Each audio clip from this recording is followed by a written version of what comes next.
The Wonderful Wizard of Oz by L. Frank Baum. Chapter 1. The Cyclone. Dorothy lived in the midst of the great Kansas prairies, with Uncle Henry, who was a farmer, and Aunt Em, who was the farmer's wife. Their house was small, for the lumber to build it had to be carried by wagon many miles.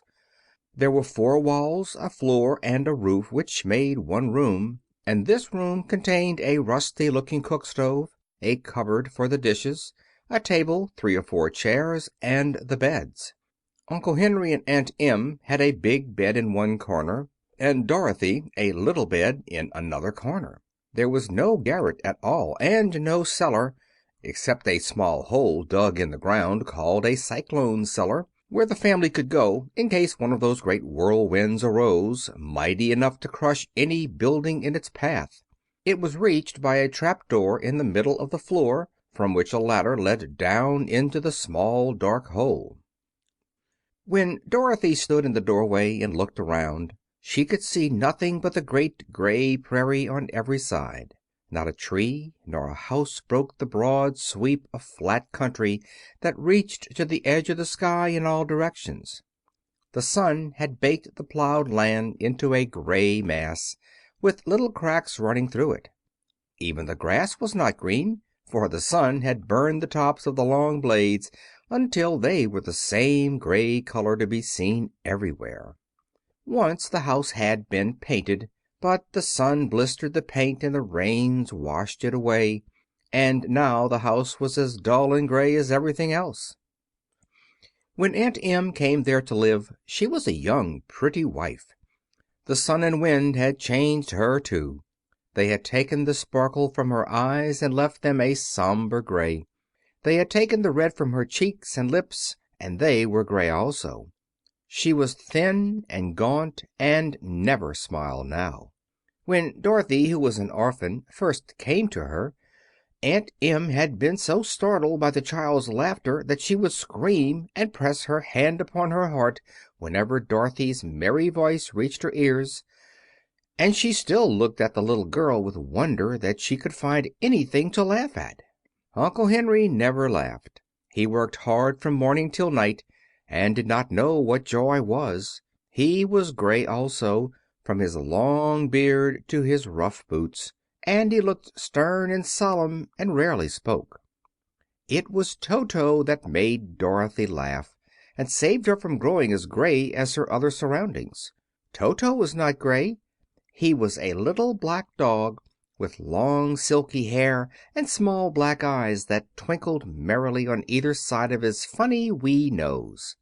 Toto played all day long, and Dorothy played with him and loved him dearly. Today, however, they were not playing. Uncle Henry sat upon the doorstep and looked anxiously at the sky, which was even grayer than usual. Dorothy stood in the door with Toto in her arms, and looked at the sky too. Aunt Em was washing the dishes. From the far north they heard a low wail of the wind, and Uncle Henry and Dorothy could see where the long grass bowed in waves before the coming storm. There now came a sharp whistling in the air from the south, and as they turned their eyes that way they saw ripples in the grass coming from that direction also. Suddenly Uncle Henry stood up. "There's a cyclone coming, Em," he called to his wife. "I'll go look after the stock." Then he ran toward the sheds where the cows and horses were kept. Aunt Em dropped her work and came to the door. One glance told her of the danger close at hand. "Quick, Dorothy!" she screamed. "Run for the cellar!" Toto jumped out of Dorothy's arms and hid under the bed, and the girls started to get him. Aunt Em, badly frightened, threw open the trap door in the floor and climbed down the ladder into the small dark hole. Dorothy caught Toto at last and started to follow her aunt. When she was halfway across the room there came a great shriek from the wind, and the house shook so hard that she lost her footing and sat down suddenly upon the floor. Then a strange thing happened. The house whirled around 2 or 3 times and rose slowly through the air. Dorothy felt as if she were going up in a balloon. The north and south winds met where the house stood, and made it the exact center of the cyclone. In the middle of a cyclone the air is generally still, but the great pressure of the wind on every side of the house raised it up higher and higher until it was at the very top of the cyclone, and there it remained and was carried miles and miles away as easily as you could carry a feather. It was very dark, and the wind howled horribly around her, but Dorothy found she was riding quite easily. After the first few whirls around, and one other time when the house tipped badly, she felt as if she were being rocked gently, like a baby in a cradle. Toto did not like it. He ran around the room, now here, now there, barking loudly, but Dorothy sat quite still on the floor and waited to see what would happen. Once Toto got too near the open trap door and fell in, and at first the little girl thought she had lost him. But soon she saw one of his ears sticking up through the hole, for the strong pressure of the air was keeping him up so that he could not fall. She crept to the hole, caught Toto by the ear, and dragged him into the room again, afterward closing the trap door so that no more accidents could happen. Hour after hour passed away, and slowly Dorothy got over her fright. But she felt quite lonely, and the wind shrieked so loudly all about her that she nearly became deaf. At first she had wondered if she could be dashed to pieces when the house fell again, but as the hours passed and nothing terrible happened, she stopped worrying and resolved to wait calmly and see what the future would bring. At last she crawled over the swaying floor to her bed and lay down upon it, and Toto followed and lay down beside her. In spite of the swaying of the house and the wailing of the wind, Dorothy soon closed her eyes and fell fast asleep. End of Chapter 1.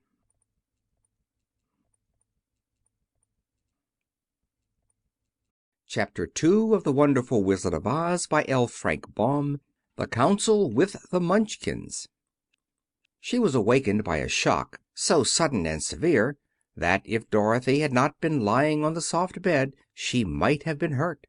As it was, the jar made her catch her breath and wonder what had happened, and Toto put his cold little nose into her face and whined dismally. Dorothy sat up and noticed that the house was not moving, nor was it dark, for the bright sunshine came in at the window, flooding the little room. She sprang from her bed and, with Toto at her heels, ran and opened the door. The little girl gave a cry of amazement and looked about her, her eyes growing bigger and bigger at the wonderful sights she saw. The cyclone had set the house down very gently for a cyclone, in the midst of a country of marvelous beauty. There were lovely patches of greensward all about, with stately trees bearing rich and luscious fruits. Banks of gorgeous flowers were on every hand, and birds with rare and brilliant plumage sang and fluttered in the trees and bushes. A little way off was a small brook, rushing and sparkling along between green banks, and murmuring in a voice very grateful to a little girl who had lived so long on the dry, gray prairies. While she stood looking eagerly at the strange and beautiful sights, she noticed, coming toward her, a group of the queerest people she had ever seen. They were not as big as the grown folk she had always been used to, but neither were they very small. In fact, they seemed about as tall as Dorothy, who was a well-grown child for her age, although they were, so far as looks go, many years older. 3 were men and 1 a woman, and all were oddly dressed.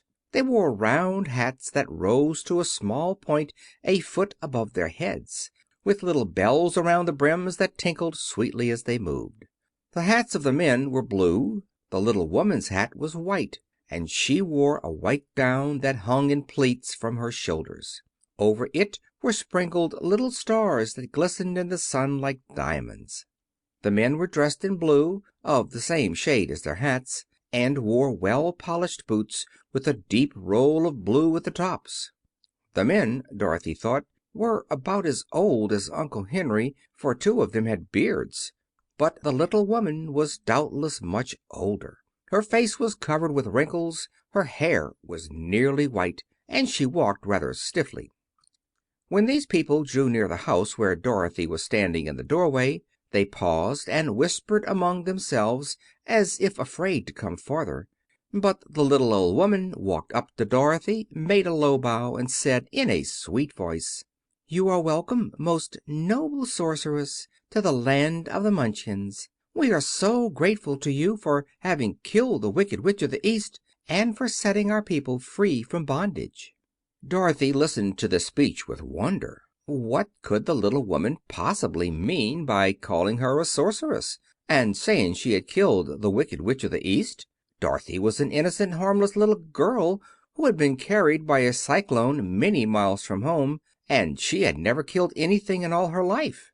But the little woman evidently expected her to answer, so Dorothy said, with hesitation, "You are very kind, but there must be some mistake. I have not killed anything."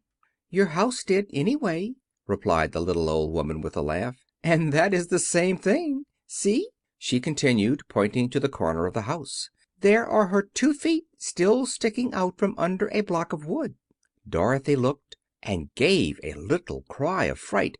There, indeed, just under the corner of the great beam the house rested on, 2 feet were sticking out, shod in silver shoes with pointed toes.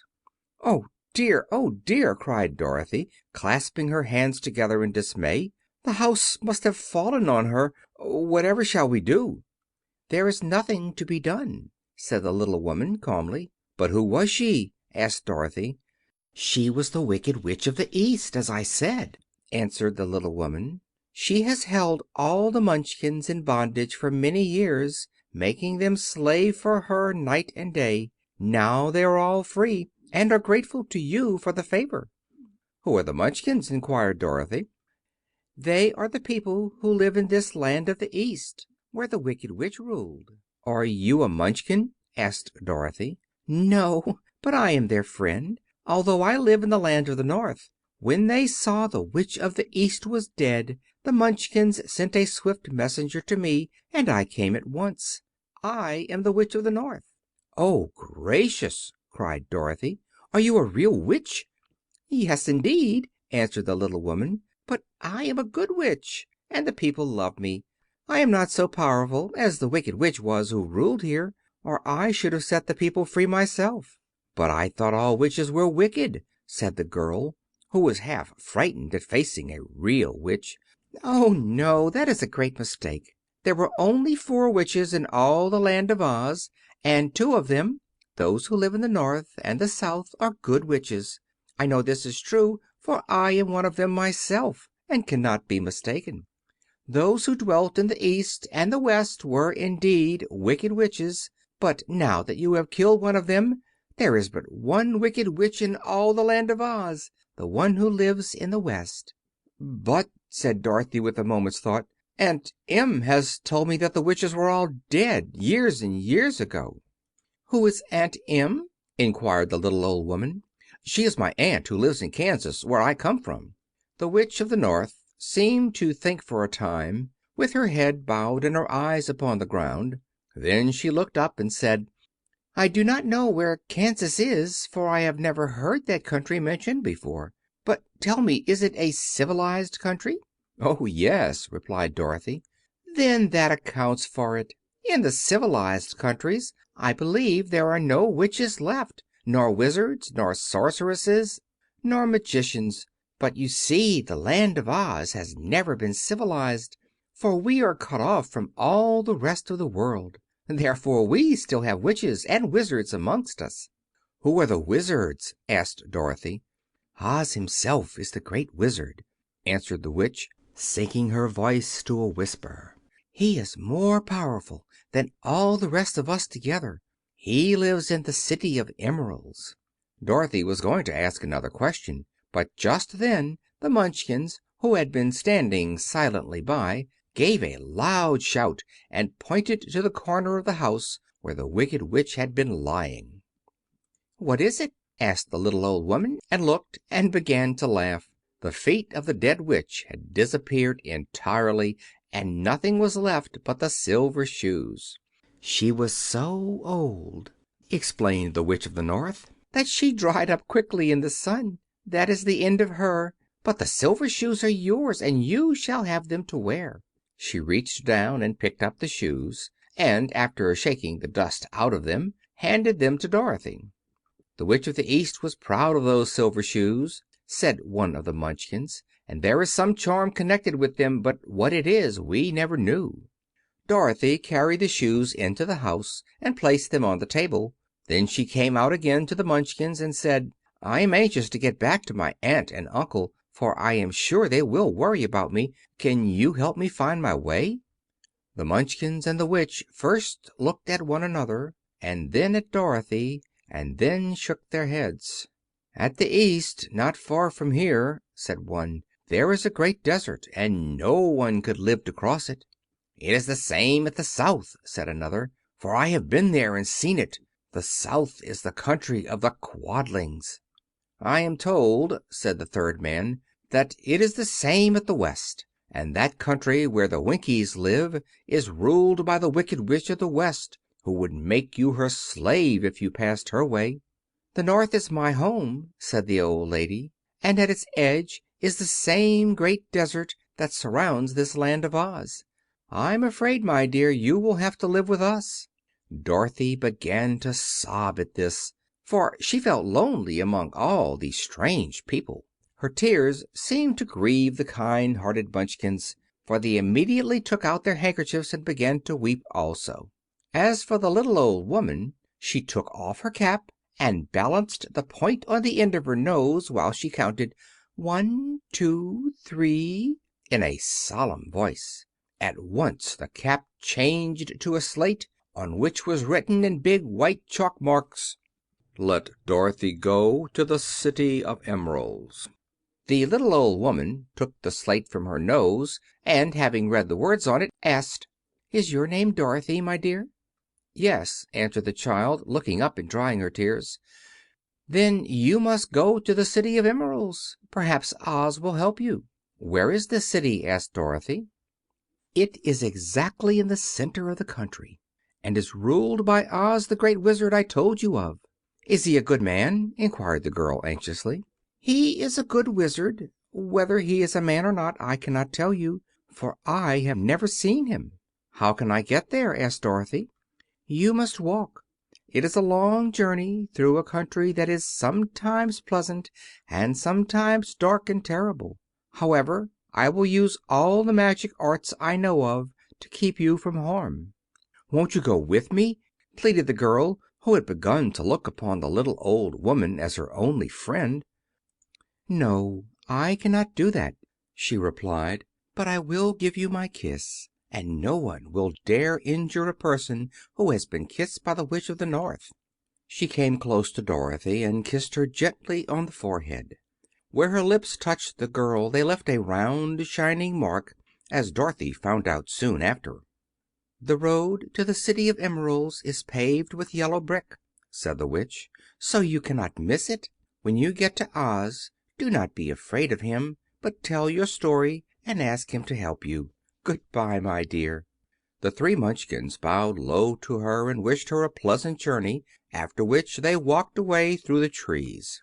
The Witch gave Dorothy a friendly little nod, whirled around on her left heel 3 times, and straightway disappeared, much to the surprise of little Toto, who barked after her loudly enough when she was gone, because he had been afraid even to growl while she stood by. But Dorothy, knowing her to be a witch, had expected her to disappear in just that way, and was not surprised in the least. End of Chapter 2. Chapter 3. How Dorothy Saved the Scarecrow. When Dorothy was left alone she began to feel hungry. So she went to the cupboard and cut herself some bread, which she spread with butter. She gave some to Toto, and taking a pail from the shelf she carried it down to the little brook and filled it with clear, sparkling water. Toto ran over to the trees and began to bark at the bird sitting there. Dorothy went to get him, and saw such delicious fruit hanging from the branches that she gathered some of it, finding it just what she wanted to help out her breakfast. Then she went back to the house, and having helped herself and Toto to a good drink of cool, clear water, she set about making ready for the journey to the City of Emeralds. Dorothy had only one other dress, but that happened to be clean and was hanging on a peg beside her bed. It was gingham with checks of white and blue, and although the blue was somewhat faded with many washings, it was still a pretty frock. The girl washed herself carefully, dressed herself in the clean gingham, and tied her pink sunbonnet on her head. She took a little basket and filled it with bread from the cupboard, laying a white cloth over the top. Then she looked down at her feet and noticed how old and worn her shoes were. "They surely will never do for a long journey, Toto," she said. And Toto looked up into her face with his little black eyes, and wagged his tail to show he knew what she meant. At that moment Dorothy saw lying on the table the silver shoes that had belonged to the Witch of the East. "I wonder if they will fit me," she said to Toto. "They would be just the thing to take a long walk in, for they could not wear out." She took off her old leather shoes and tried on the silver ones, which fitted her as well as if they had been made for her. Finally she picked up her basket. "Come along, Toto," she said. "We will go to the Emerald City and ask the Great Oz how to get back to Kansas again." She closed the door, locked it, and put the key carefully in the pocket of her dress. And so, with Toto trotting along soberly behind her, she started on her journey. There were several roads near by, but it did not take her long to find the one paved with yellow bricks. Within a short time she was walking briskly toward the Emerald City, her silver shoes tinkling merrily on the hard yellow roadbed. The sun shone bright and the birds sang sweetly, and Dorothy did not feel nearly so bad as you might think a little girl would who had been suddenly whisked away from her own country and set down in the midst of a strange land. She was surprised, as she walked along, to see how pretty the country was about her. There were neat fences at the sides of the road, painted a dainty blue color, and beyond them were fields of grain and vegetables in abundance. Evidently the Munchkins were good farmers and able to raise large crops. Once in a while she would pass a house, and the people came out to look at her and bow low as she went by, for everyone knew she had been the means of destroying the Wicked Witch and setting them free from bondage. The houses of the Munchkins were odd-looking dwellings, for each was round, with a big dome for a roof. All were painted blue, for in this country of the East blue was the favorite color. Toward evening, when Dorothy was tired with her long walk and began to wonder where she might pass the night, she came to a house rather larger than the rest. On the green lawn before it many men and women were dancing. 5 little fiddlers played as loudly as possible, and the people were laughing and singing, while a big table nearby was loaded with delicious fruits and nuts, pies and cakes, and many other good things to eat. The people greeted Dorothy kindly and invited her to supper and to pass the night with them, for this was the home of one of the richest Munchkins in the land, and his friends were gathered with him to celebrate their freedom from the bondage of the Wicked Witch. Dorothy ate a hearty supper and was waited upon by the rich Munchkin himself, whose name was Boq. Then she sat upon a settee and watched the people dance. When Boq saw her silver shoes he said, "You must be a great sorceress." "Why?" asked the girl. "Because you wear silver shoes and have killed the Wicked Witch. Besides, you have white in your frock, and only witches and sorceresses wear white." "My dress is blue and white checked," said Dorothy, smoothing out the wrinkles in it. "It is kind of you to wear that," said Buck. "Blue is the color of the Munchkins, and white is the witch color, so we know you are a friendly witch." Dorothy did not know what to say to this, for all the people seemed to think her a witch, and she knew very well she was only an ordinary little girl who had come by the chance of a cyclone into a strange land. When she had tired watching the dancing, Boq led her into the house, where he gave her a room with a pretty bed in it. The sheets were made of blue cloth, and Dorothy slept soundly in them till morning, with Toto curled up on the blue rug beside her. She ate a hearty breakfast, and watched a wee Munchkin baby who played with Toto and pulled his tail and crowed and laughed in a way that greatly amused Dorothy. Toto was a fine curiosity to all the people, for they had never seen a dog before. "How far is it to the Emerald City?" the girl asked. "I do not know," answered Boq gravely, "for I have never been there. It is better for people to keep away from Oz, unless they have business with him. But it is a long way to the Emerald City, and it will take you many days. The country here is rich and pleasant, but you must pass through rough and dangerous places before you reach the end of your journey." This worried Dorothy a little, but she knew that only the Great Oz could help her get to Kansas again, so she bravely resolved not to turn back. She bade her friends good-bye and again started along the road of yellow brick. When she had gone several miles she thought she would stop to rest, and so climbed to the top of the fence beside the road and sat down. There was a great cornfield beyond the fence, and not far away she saw a scarecrow placed high on a pole to keep the birds from the ripe corn. Dorothy leaned her chin upon her hand and gazed thoughtfully at the scarecrow. Its head was a small sack stuffed with straw, with eyes, nose, and mouth painted on it to represent a face. An old pointed blue hat, that had belonged to some Munchkin, was perched on his head, and the rest of the figure was a blue suit of clothes, worn and faded, which had also been stuffed with straw. On the feet were some old boots with blue tops, such as every man wore in this country, and the figure was raised above the stalks of corn by means of the pole stuck up its back. While Dorothy was looking earnestly into the queer painted face of the scarecrow, she was surprised to see one of the eyes slowly wink at her. She thought she must have been mistaken at first, for none of the scarecrows in Kansas ever wink, but presently the figure nodded its head to her in a friendly way. Then she climbed down from the fence and walked up to it, while Toto ran around the pole and barked.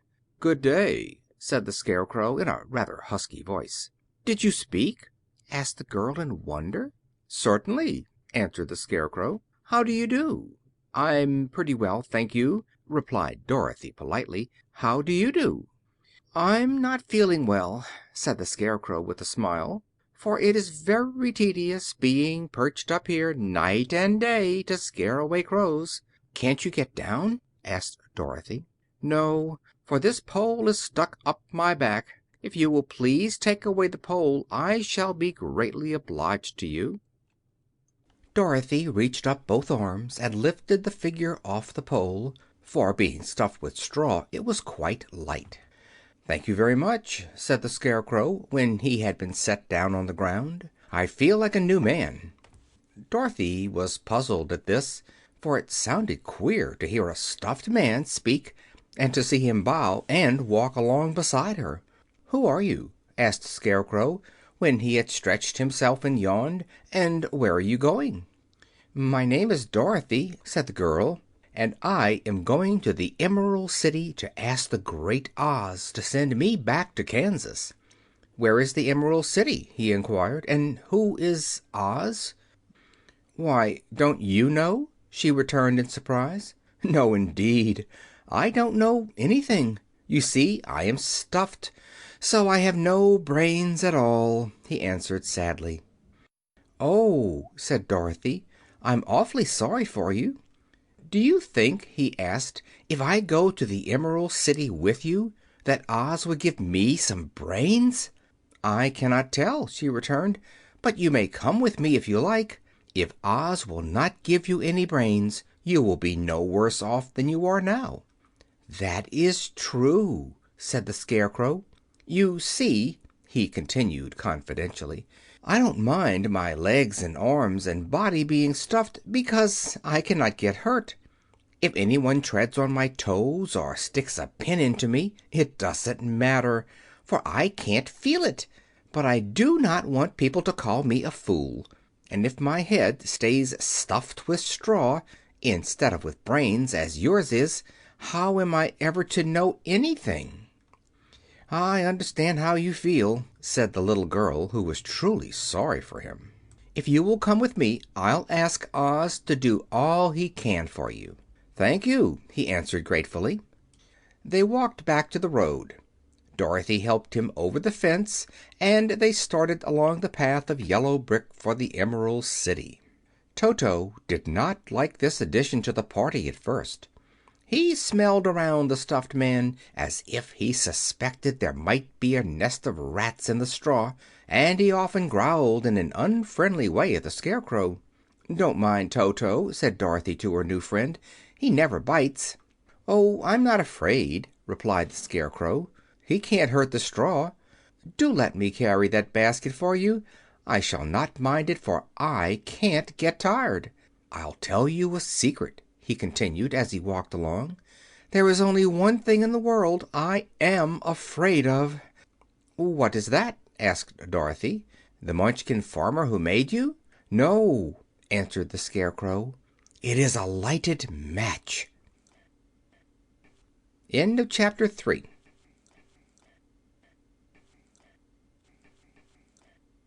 Chapter 4. The Road Through the Forest.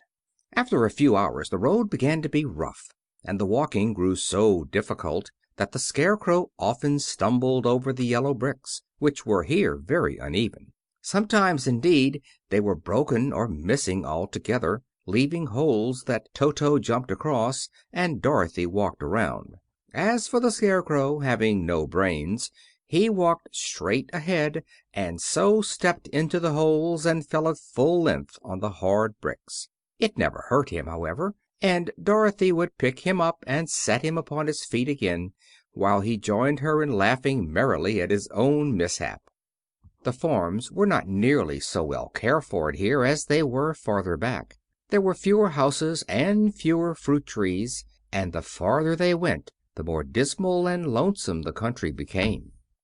At noon they sat down by the roadside, near a little brook, and Dorothy opened her basket and got out some bread. She offered a piece to the Scarecrow, but he refused.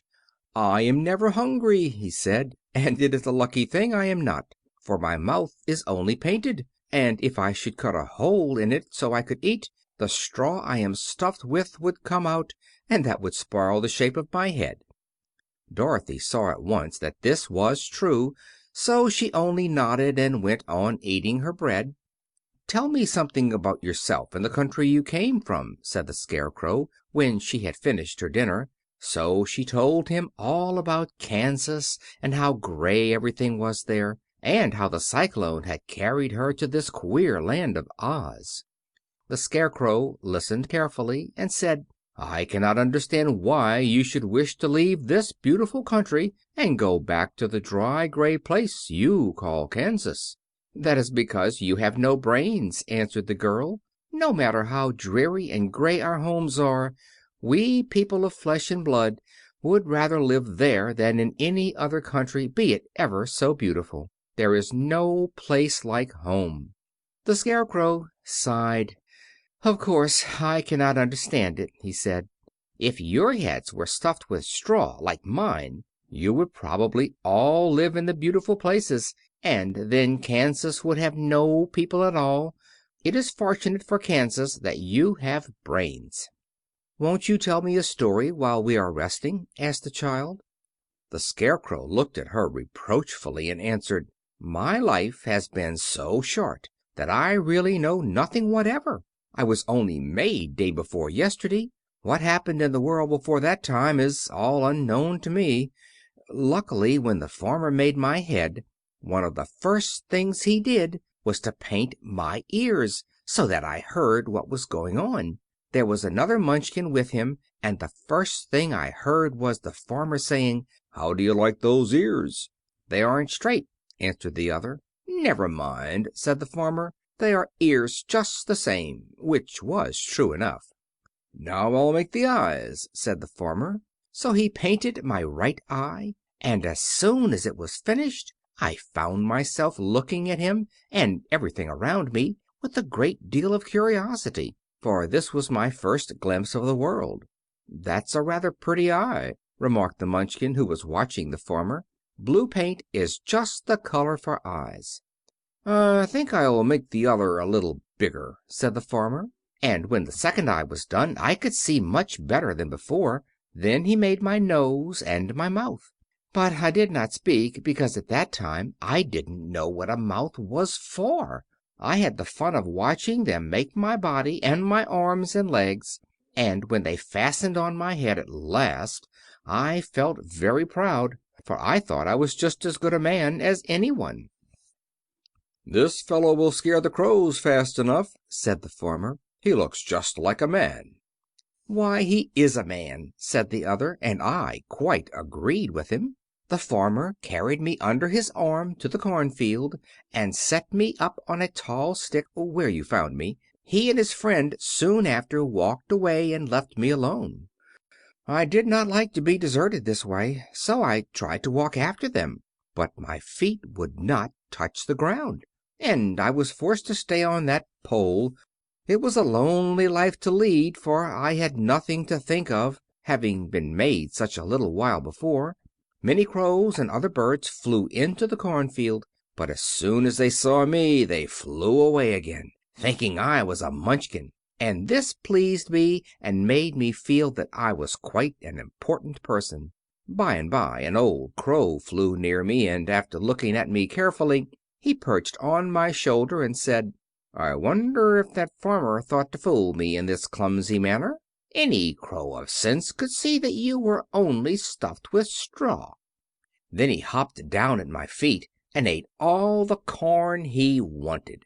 The other birds, seeing he was not harmed by me, came to eat the corn too, so in a short time there was a great flock of them about me. I felt sad at this, for it showed I was not such a good scarecrow after all. But the old crow comforted me, saying, "If you only had brains in your head you would be as good a man as any of them, and a better man than some of them. Brains are the only thing worth having in this world, no matter whether one is a crow or a man." After the crows had gone I thought this over, and decided I would try hard to get some brains. By good luck you came along and pulled me off the stake, and from what you say I am sure the great Oz will give me brains as soon as we get to the Emerald City. "I hope so," said Dorothy earnestly, "since you seem anxious to have them." "Oh, yes, I am anxious," returned the Scarecrow. "It is such an uncomfortable feeling to know one is a fool." "Well," said the girl, "let us go," and she handed the basket to the Scarecrow. There were no fences at all by the roadside now, and the land was rough and untilled. Toward evening they came to a great forest, where the trees grew so big and close together that their branches met over the road of yellow brick. It was almost dark under the trees, for the branches shut out the daylight, but the travelers did not stop and went on into the forest. "If this road goes in, it must come out," said the Scarecrow, "and as the Emerald City is at the other end of the road, we must go wherever it leads us." "Anyone would know that," said Dorothy. "Certainly; that is why I know it," returned the Scarecrow. "If it required brains to figure it out, I never should have said it." After an hour or so the light faded away, and they found themselves stumbling along in the darkness. Dorothy could not see at all, but Toto could, for some dogs see very well in the dark, and the Scarecrow declared he could see as well as by day. So she took hold of his arm and managed to get along fairly well. "If you see any house or any place where we can pass the night," she said, "you must tell me, for it is very uncomfortable walking in the dark." Soon after the Scarecrow stopped. "I see a little cottage at the right of us," he said, "built of logs and branches. Shall we go there?" "Yes, indeed," answered the child. "I am all tired out." So the Scarecrow led her through the trees until they reached the cottage, and Dorothy entered and found a bed of dried leaves in one corner. She lay down at once, and with Toto beside her soon fell into a sound sleep. The Scarecrow, who was never tired, stood up in another corner and waited patiently until morning came. End of chapter 4.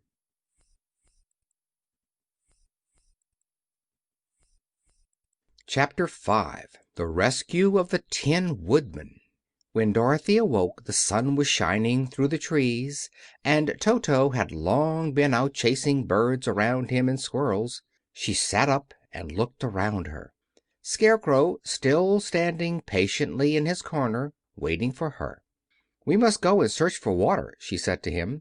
"Why do you want water?" he asked. "To wash my face clean after the dust of the road, and to drink, so the dry bread will not stick in my throat."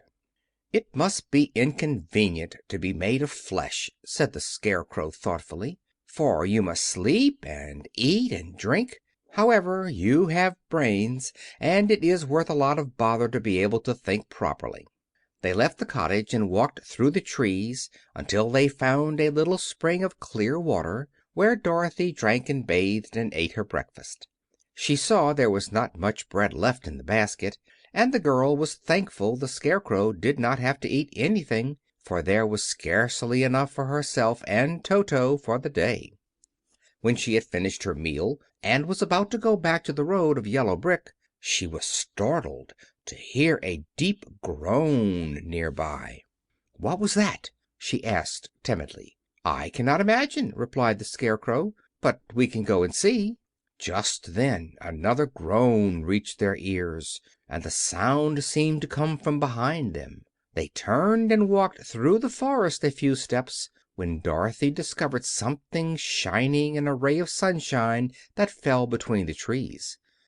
She ran to the place and then stopped short with a little cry of surprise. One of the big trees had been partly chopped through, and standing beside it, with an uplifted axe in his hands, was a man made entirely of tin. His head and arms and legs were jointed upon his body, but he stood perfectly motionless, as if he could not stir at all. Dorothy looked at him in amazement, and so did the Scarecrow, while Toto barked sharply and made a snap at the tin legs, which hurt his teeth. "Did you groan?" asked Dorothy. "Yes," answered the Tin Man, "I did. I've been groaning for more than a year, and no one has ever heard me before or come to help me." "What can I do for you?" she inquired softly, for she was moved by the sad voice in which the man spoke. "Get an oil can and oil my joints," he answered. "They are rusted so badly that I cannot move them at all. If I am well oiled I shall soon be all right again. You will find an oil can on a shelf in my cottage." Dorothy at once ran back to the cottage and found the oil can, and then she returned and asked anxiously, "Where are your joints?" "Oil my neck first," replied the Tin Woodman. So she oiled it, and as it was quite badly rusted, the Scarecrow took hold of the tin head and moved it gently from side to side until it worked freely, and then the man could turn it himself. "Now oil the joints in my arms," he said, and Dorothy oiled them, and the Scarecrow bent them carefully until they were quite free from rust and as good as new. The Tin Woodman gave a sigh of satisfaction and lowered his axe, which he leaned against the tree. "Ah, that is a great comfort," he said. "I have been holding that axe in the air ever since I rusted, and I'm glad to be able to put it down at last. Now, if you will oil the joints of my legs I shall be all right once more." So they oiled his legs until he could move them freely, and he thanked them again and again for his release, for he seemed a very polite creature and very grateful. "I might have stood there always if you had not come along," he said. "So you have certainly saved my life. How did you happen to be here?" "We are on our way to the Emerald City, to see the Great Oz," she answered, "and we stopped at your cottage to pass the night." "Why do you wish to see Oz?" he asked. "I want him to send me back to Kansas, and the Scarecrow wants him to put a few brains into his head," she replied. The Tin Woodman appeared to think deeply for a moment. Then he said, "Do you suppose Oz could give me a heart?" "Why, I guess so," Dorothy answered. "It would be as easy as to give the Scarecrow brains." "True," the Tin Woodman returned. So if you will allow me to join your party, I will also go to the Emerald City and ask Oz to help me." "Come along," said the Scarecrow heartily, and Dorothy added that she would be pleased to have his company. So the Tin Woodman shouldered his axe, and they all passed through the forest until they came to the road that was paved with yellow brick. The Tin Woodman had asked Dorothy to put the oil can in her basket, for, he said, if I should get caught in the rain and rust again I would need the oil can badly. It was a bit of good luck to have their new comrade join the party, for soon after they had begun their journey again they came to a place where the trees and branches grew so thick over the road that the travelers could not pass. But the Tin Woodman set to work with his axe and chopped so well that soon he cleared a passage for the entire party. Dorothy was thinking so earnestly as they walked along that she did not notice when the Scarecrow stumbled into a hole and rolled over to the side of the road. Indeed, he was obliged to call her to help him up again. "Why didn't you walk around the hole?" asked the Tin Woodman. "I don't know enough," replied the Scarecrow cheerfully. "My head is stuffed with straw, you know, and that is why I am going to Oz to ask him for some brains." "Oh, I see," said the Tin Woodman. "But after all, brains are not the best things in the world." "Have you any?" inquired the Scarecrow. "No, my head is quite empty," answered the Woodman. "But once I had brains, and a heart also, so having tried them both I should much rather have a heart." "And why is that?" asked the Scarecrow. "I will tell you my story, and then you will know." So while they were walking through the forest the Tin Woodman told the following story. "I was born the son of a woodman who chopped down trees in the forest and sold the wood for a living. When I grew up I too became a wood chopper, and after my father died I took care of my old mother as long as she lived. Then I made up my mind that instead of living alone I would marry, so that I might not become lonely. There was one of the Munchkin girls who was so beautiful that I soon grew to love her with all my heart. She, on her part, promised to marry me as soon as I could earn enough money to build a better house for her. So I set to work harder than ever. But the girl lived with an old woman who did not want her to marry anyone, for she was so lazy she wished the girl to remain with her and do the cooking and the housework. So the old woman went to the Wicked Witch of the East and promised her 2 sheep and a cow if she would prevent the marriage. Thereupon the Wicked Witch enchanted my axe, and when I was chopping away at my best one day, for I was anxious to get the new house and my wife as soon as possible, the axe slipped all at once and cut off my left leg. This at first seemed a great misfortune, for I knew a one-legged man could not do very well as a wood chopper. So I went to a tinsmith and had him make me a new leg out of tin. The leg worked very well once I was used to it. But my action angered the Wicked Witch of the East, for she had promised the old woman I should not marry the pretty Munchkin girl. When I began chopping again, my axe slipped and cut off my right leg. Again I went to the tinsmith, and again he made me a leg out of tin. After this the enchanted axe cut off my arms one after the other, but nothing daunted, I had them replaced with tin ones. The Wicked Witch then made the axe slip and cut off my head, and at first I thought that was the end of me, but the tinsmith happened to come along, and he made me a new head out of tin. I thought I had beaten the Wicked Witch then, and I worked harder than ever, but I little knew how cruel my enemy could be. She thought of a new way to kill my love for the beautiful Munchkin maiden, and made my axe slip again, so that it cut right through my body, splitting me into 2 halves. Once more the tinsmith came to my help and made me a body of tin, fastening my tin arms and legs and head to it by means of joints, so that I could move around as well as ever. But alas! I had now no heart, so that I lost all my love for the Munchkin girl, and did not care whether I married her or not. I suppose she is still living with the old woman, waiting for me to come after her. My body shone so brightly in the sun that I felt very proud of it, and it did not matter now if my axe slipped, for it could not cut me. There was only one danger, that my joints would rust. But I kept an oil can in my cottage and took care to oil myself whenever I needed it. However, there came a day when I forgot to do this, and being caught in a rainstorm, before I thought of the danger my joints had rusted, and I was left to stand in the woods until you came to help me. It was a terrible thing to undergo, but during the year I stood there I had time to think that the greatest loss I had known was the loss of my heart. While I was in love I was the happiest man on earth, but no one can love who has not a heart, and so I am resolved to ask Oz to give me one.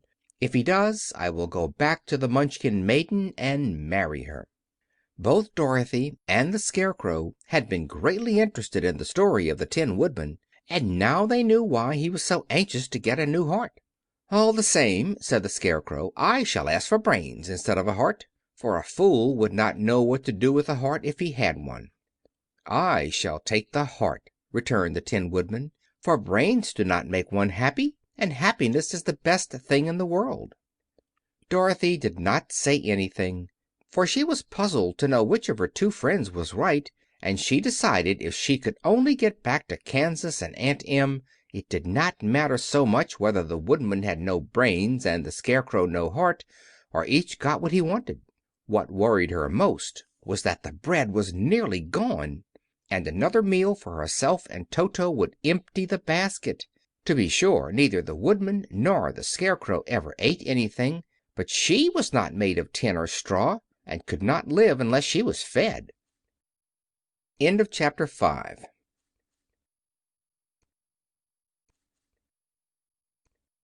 Chapter 6 of The Wonderful Wizard of Oz by L. Frank Baum. The Cowardly Lion. All this time Dorothy and her companions had been walking through the thick woods. The road was paved with yellow brick, but these were much covered by dried branches and dead leaves from trees, and the walking was not at all good. There were few birds in this part of the forest, for birds love the open country where there is plenty of sunshine. But now and then there came a deep growl from some wild animal hidden among the trees.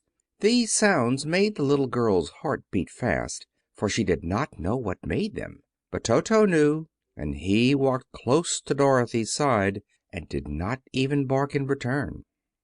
"How long will it be," the child asked of the Tin Woodman, "before we are out of the forest?"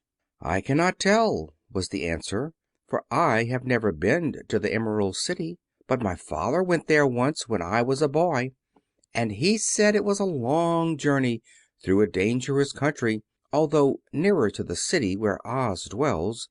The country is beautiful. But I am not afraid, so long as I have my oil can, and nothing can hurt the Scarecrow, while you bear upon your forehead the mark of the Good Witch's kiss, and that will protect you from harm." "But Toto," said the girl anxiously, "what will protect him?" "We must protect him ourselves if he is in danger," replied the Tin Woodman. Just as he spoke there came from the forest a terrible roar, and the next moment a great lion bounded into the road. With one blow of his paw he sent the Scarecrow spinning over and over to the edge of the road, and then he struck at the Tin Woodman with his sharp claws. But to the lion's surprise he could make no impression on the tin, although the Woodman fell over in the road and lay still.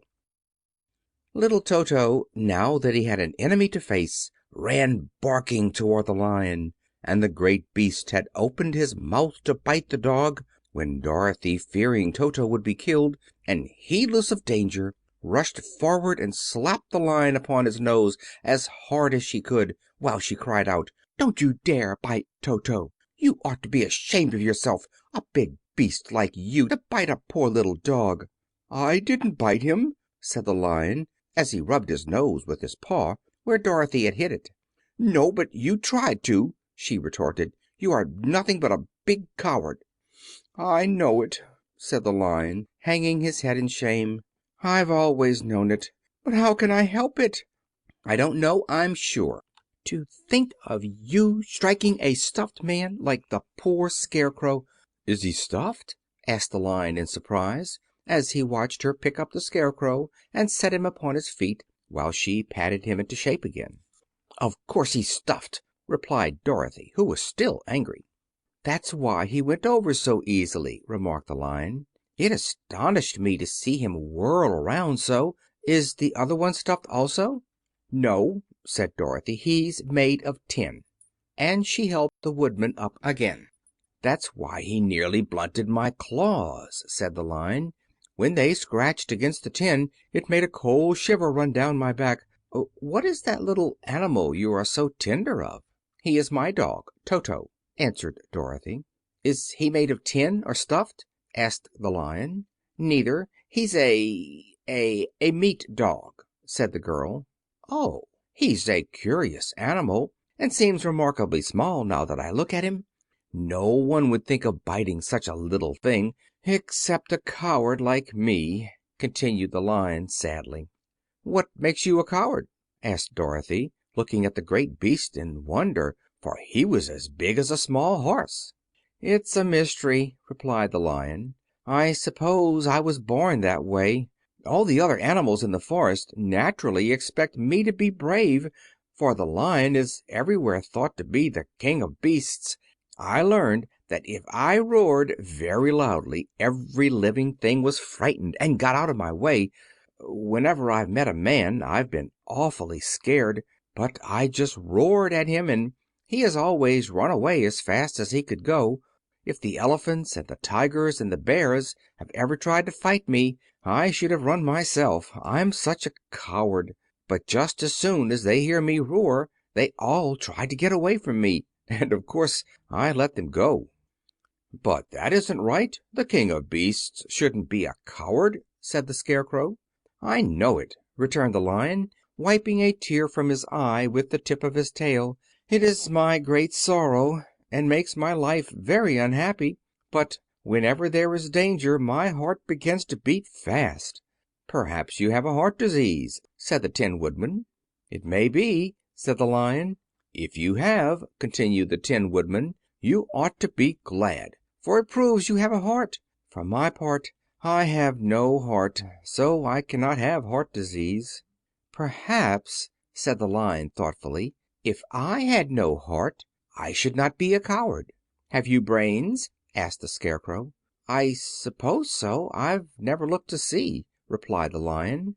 "I am going to the Great Oz to ask him to give me some," remarked the Scarecrow, "for my head is stuffed with straw." "And I am going to ask him to give me a heart," said the Woodman. "And I am going to ask him to send Toto and me back to Kansas," added Dorothy. "Do you think Oz could give me courage?" asked the Cowardly Lion. "Just as easily as he could give me brains," said the Scarecrow. "Or give me a heart," said the Tin Woodman. "Or send me back to Kansas," said Dorothy. "Then if you don't mind I'll go with you," said the Lion, "for my life is simply unbearable without a bit of courage." "You will be very welcome," answered Dorothy, "for you will help to keep away the other wild beasts. It seems to me they must be more cowardly than you if they allow you to scare them so easily." "They really are," said the Lion, "but that doesn't make me any braver, and as long as I know myself to be a coward I shall be unhappy." So once more the little company set off upon the journey, the Lion walking with stately strides at Dorothy's side. Toto did not approve this new comrade at first, for he could not forget how nearly he had been crushed between the Lion's great jaws. But after a time he became more at ease, and presently Toto and the Cowardly Lion had grown to be good friends. During the rest of that day there was no other adventure to mar the peace of their journey. Once, indeed, the Tin Woodman stepped upon a beetle that was crawling along the road, and killed the poor little thing. This made the Tin Woodman very unhappy, for he was always careful not to hurt any living creature, and as he walked along he wept several tears of sorrow and regret. These tears ran slowly down his face and over the hinges of his jaw, and there they rusted. When Dorothy presented him a question, the Tin Woodman could not open his mouth, for his jaws were tightly rusted together. He became greatly frightened at this, and made many motions to Dorothy to relieve him, but she could not understand. The Lion was also puzzled to know what was wrong, but the Scarecrow seized the oil can from Dorothy's basket and oiled the Woodman's jaws, so that after a few moments he could talk as well as before. "This will serve me a lesson," said he, "to look where I step, for if I should kill another bug or beetle I should surely cry again, and crying rusts my jaws so that I cannot speak." Thereafter he walked very carefully, with his eyes on the road, and when he saw a tiny ant toiling by he would step over it so as not to harm it. The Tin Woodman knew very well he had no heart, and therefore he took great care never to be cruel or unkind to anything. "You people with hearts," he said, "have something to guide you, and need never do wrong. But I have no heart, and so I must be very careful. When Oz gives me a heart, of course I needn't mind so much." End of Chapter 6.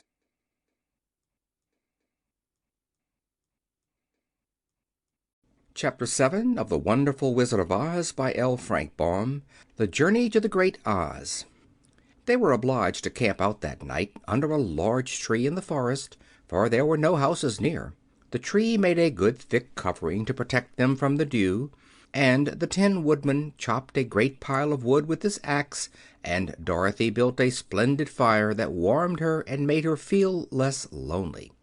She and Toto ate the last of their bread, and now she did not know what they would do for breakfast. "If you wish," said the Lion, "I will go into the forest and kill a deer for you. You can roast it by the fire, since your tastes are so peculiar that you prefer cooked food, and then you will have a very good breakfast." "Don't, please don't," begged the Tin Woodman. "I should certainly weep if you killed a poor deer, and then my jaws would rust again." But the Lion went away into the forest and found his own supper, and no one ever knew what it was, for he didn't mention it. And the Scarecrow found a tree full of nuts and filled Dorothy's basket with them, so that she would not be hungry for a long time. She thought this was very kind and thoughtful of the Scarecrow, but she laughed heartily at the awkward way in which the poor creature picked up the nuts. His padded hands were so clumsy, and the nuts were so small, that he dropped almost as many as he put in the basket. But the Scarecrow did not mind how long it took him to fill the basket, for it enabled him to keep away from the fire, as he feared a spark might get into his straw and burn him up. So he kept a good distance away from the flames, and only came near to cover Dorothy with dry leaves when she lay down to sleep. These kept her very snug and warm, and she slept soundly until morning. When it was daylight, the girl bathed her face in a little rippling brook, and soon after they all started toward the Emerald City. This was to be an eventful day for the travelers. They had hardly been walking an hour when they saw before them a great ditch that crossed the road and divided the forest as far as they could see on either side. It was a very wide ditch, and when they crept up to the edge and looked into it, they could see it was also very deep, and there were many big jagged rocks at the bottom. The sides were so steep that none of them could climb down, and for a moment it seemed that their journey must end. "What shall we do?" asked Dorothy despairingly. "I haven't the faintest idea," said the Tin Woodman, and the Lion shook his shaggy mane and looked thoughtful. But the Scarecrow said, "We cannot fly, that is certain. Neither can we climb down into this great ditch. Therefore, if we cannot jump over it, we must stop where we are." "I think I could jump over it," said the Cowardly Lion, after measuring the distance carefully in his mind. "Then we are all right," answered the Scarecrow, "for you can carry us all over on your back, one at a time." "Well, I'll try it," said the Lion. "Who will go first?"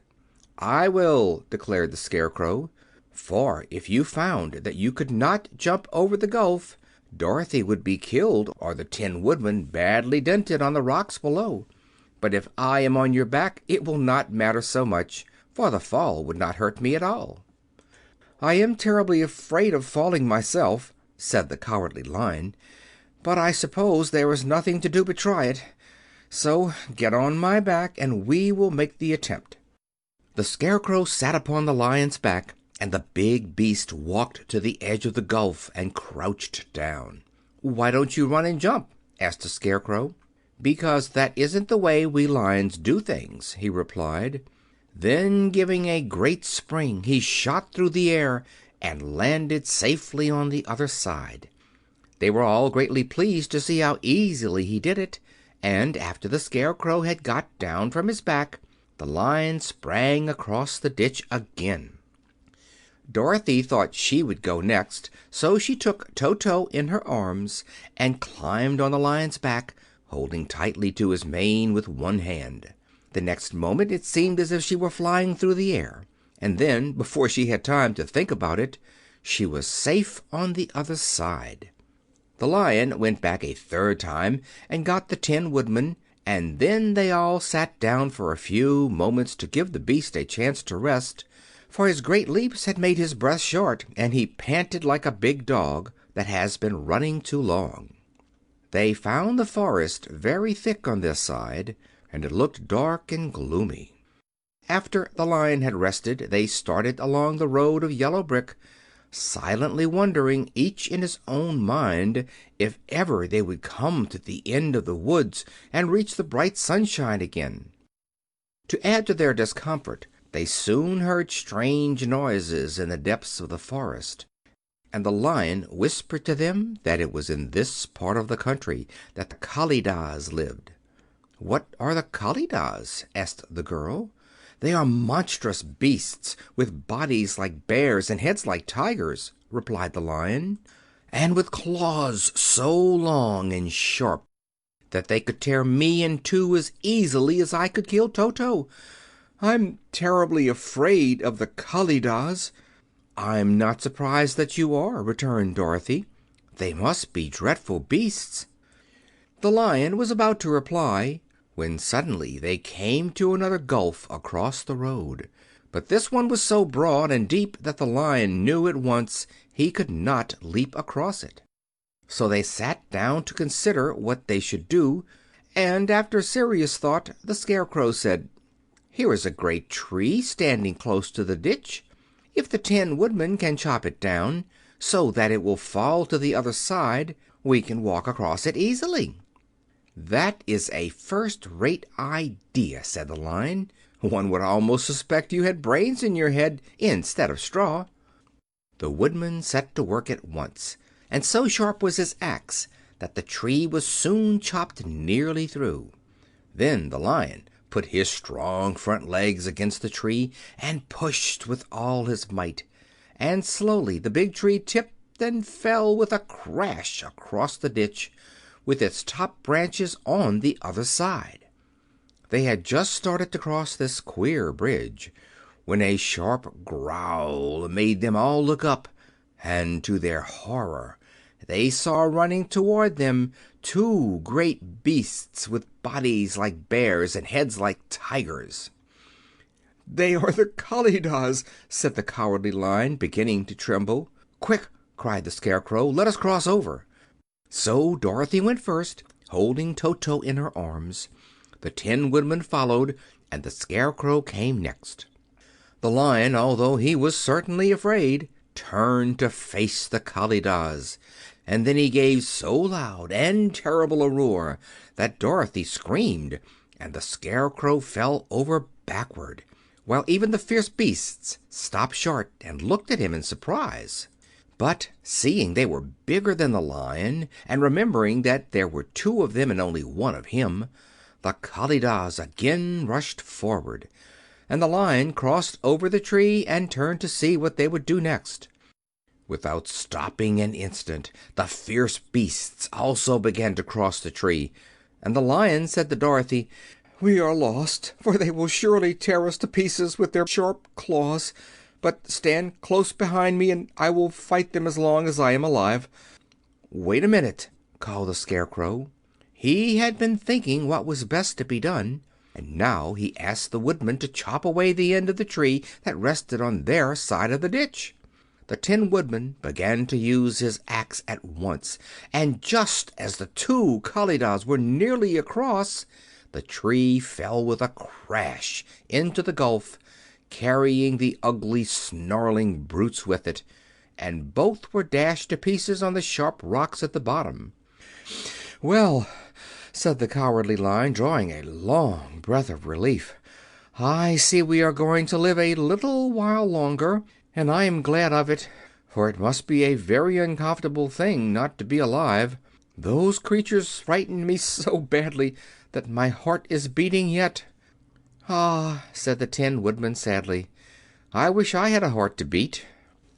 This adventure made the travelers more anxious than ever to get out of the forest, and they walked so fast that Dorothy became tired and had to ride on the Lion's back.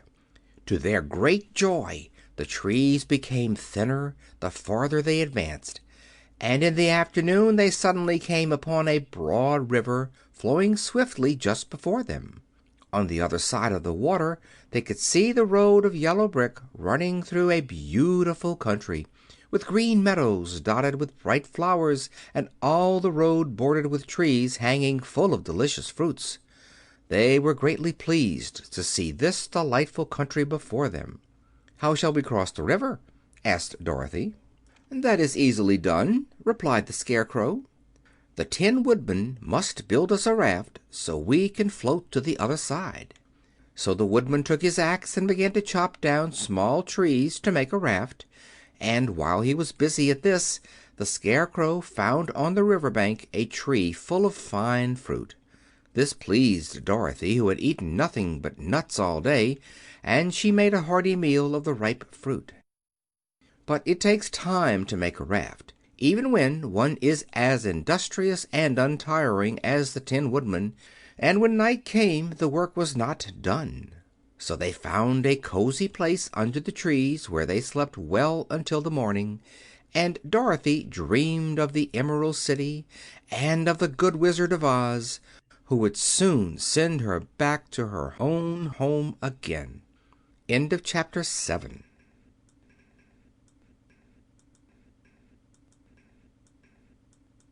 Chapter 8 of The Wonderful Wizard of Oz by L. Frank Baum.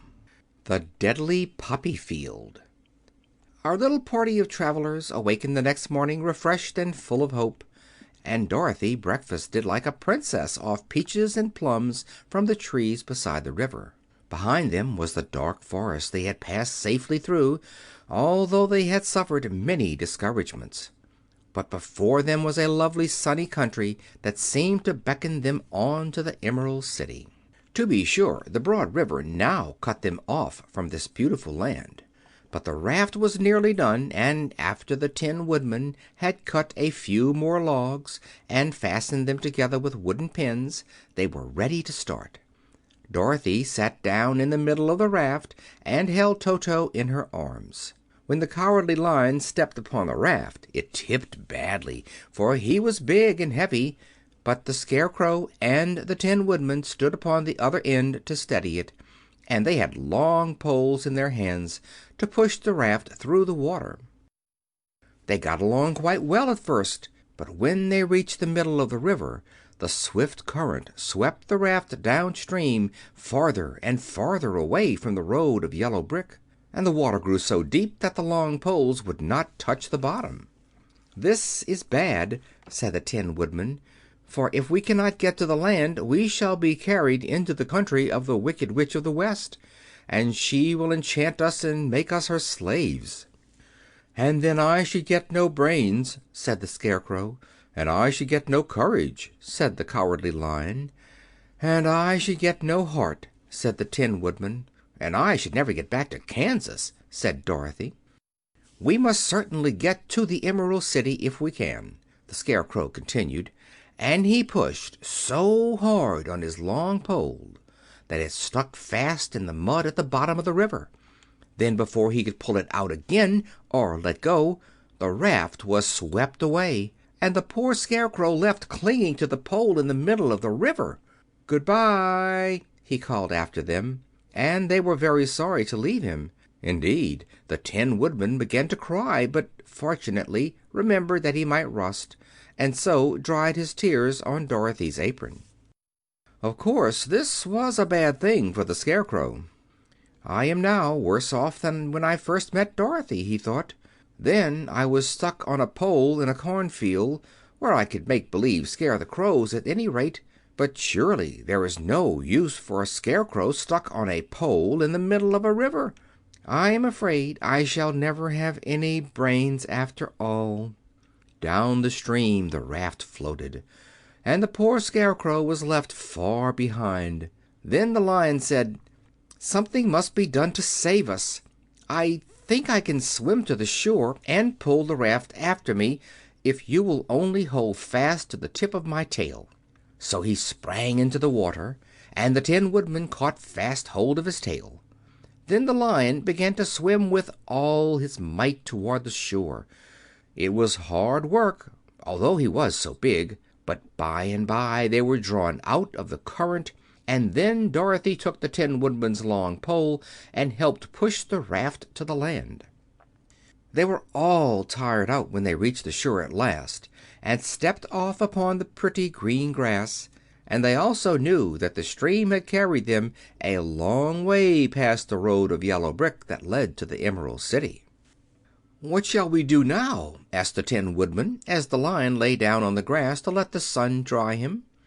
"We must get back to the road in some way," said Dorothy. "The best plan will be to walk along the river bank until we come to the road again," remarked the Lion. So when they were rested, Dorothy picked up her basket, and they started along the grassy bank to the road from which the river had carried them. It was a lovely country, with plenty of flowers and fruit trees and sunshine to cheer them, and had they not felt so sorry for the poor Scarecrow, they could have been very happy. They walked along as fast as they could, Dorothy only stopping once to pick a beautiful flower, and after a time the Tin Woodman cried out, "Look!" Then they all looked at the river and saw the Scarecrow perched upon his pole in the middle of the water, looking very lonely and sad. "What can we do to save him?" asked Dorothy. The Lion and the Woodman both shook their heads, for they did not know. So they sat down upon the bank and gazed wistfully at the Scarecrow until a Stork flew by, who, upon seeing them, stopped to rest at the water's edge. "Who are you, and where are you going?" asked the Stork. "I am Dorothy," answered the girl, "and these are my friends, the Tin Woodman and the Cowardly Lion, and we are going to the Emerald City." "This isn't the road," said the Stork, as she twisted her long neck and looked sharply at the queer party. "I know it," returned Dorothy, "but we have lost the Scarecrow and are wondering how we shall get him again." "Where is he?" asked the Stork. "Over there, in the river," answered the little girl. "If he wasn't so big and heavy, I would get him for you," remarked the Stork. "He isn't heavy a bit," said Dorothy eagerly, "for he is stuffed with straw. And if you will bring him back to us, we shall thank you ever and ever so much." "Well, I'll try," said the Stork, "but if I find he is too heavy to carry, I shall have to drop him in the river again." So the big bird flew into the air and over the water till she came to where the Scarecrow was perched upon his pole. Then the Stork, with her great claws, grabbed the Scarecrow by the arm and carried him up into the air and back to the bank, where Dorothy and the Lion and the Tin Woodman and Toto were sitting. When the Scarecrow found himself among his friends again, he was so happy that he hugged them all, even the Lion and Toto. And as they walked along he sang "To-de-ri-o-do" at every step. He felt so gay.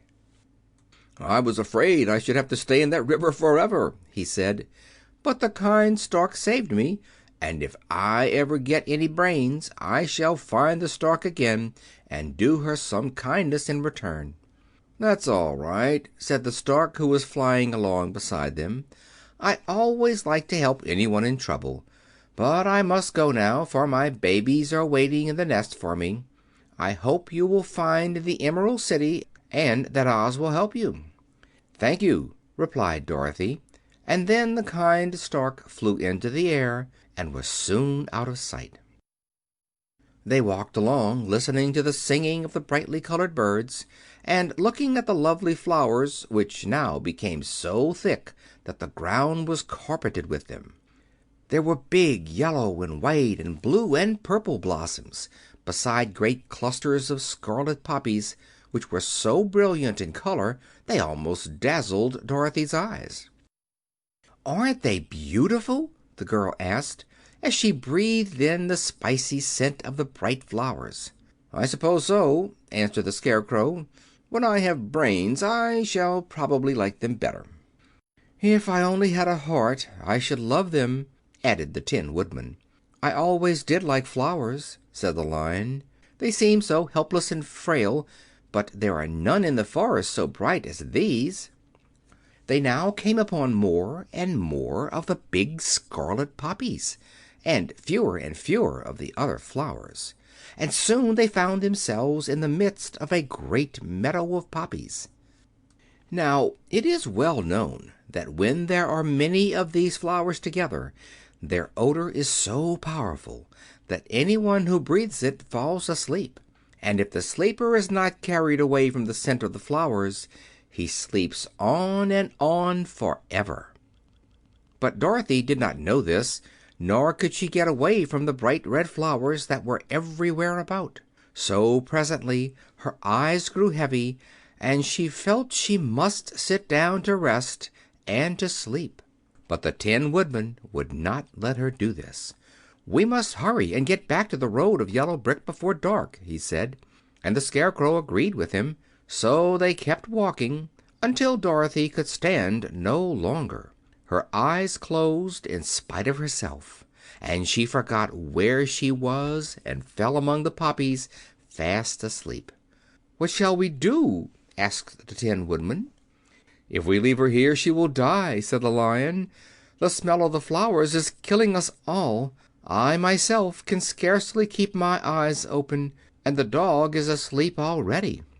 It was true. Toto had fallen down beside his little mistress, but the Scarecrow and the Tin Woodman, not being made of flesh, were not troubled by the scent of the flowers. "Run fast," said the Scarecrow to the Lion, "and get out of this deadly flower bed as soon as you can. We will bring the little girl with us, but if you should fall asleep you are too big to be carried." So the Lion roused himself and bounded forward as fast as he could go. In a moment he was out of sight. "Let us make a chair with our hands and carry her," said the Scarecrow.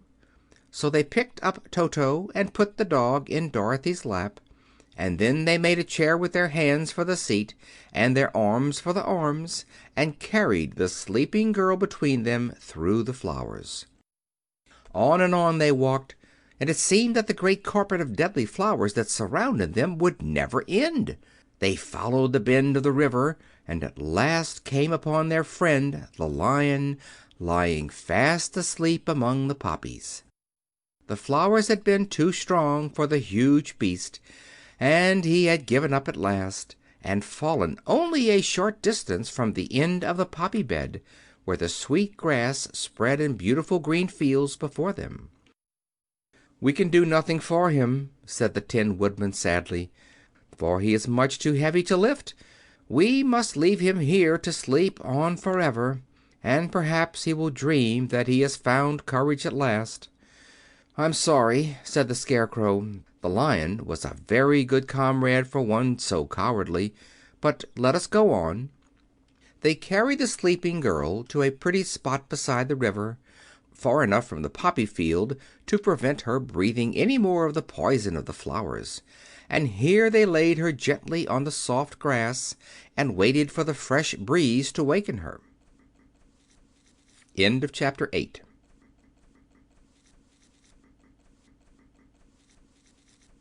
Chapter 9 of The Wonderful Wizard of Oz by L. Frank Baum.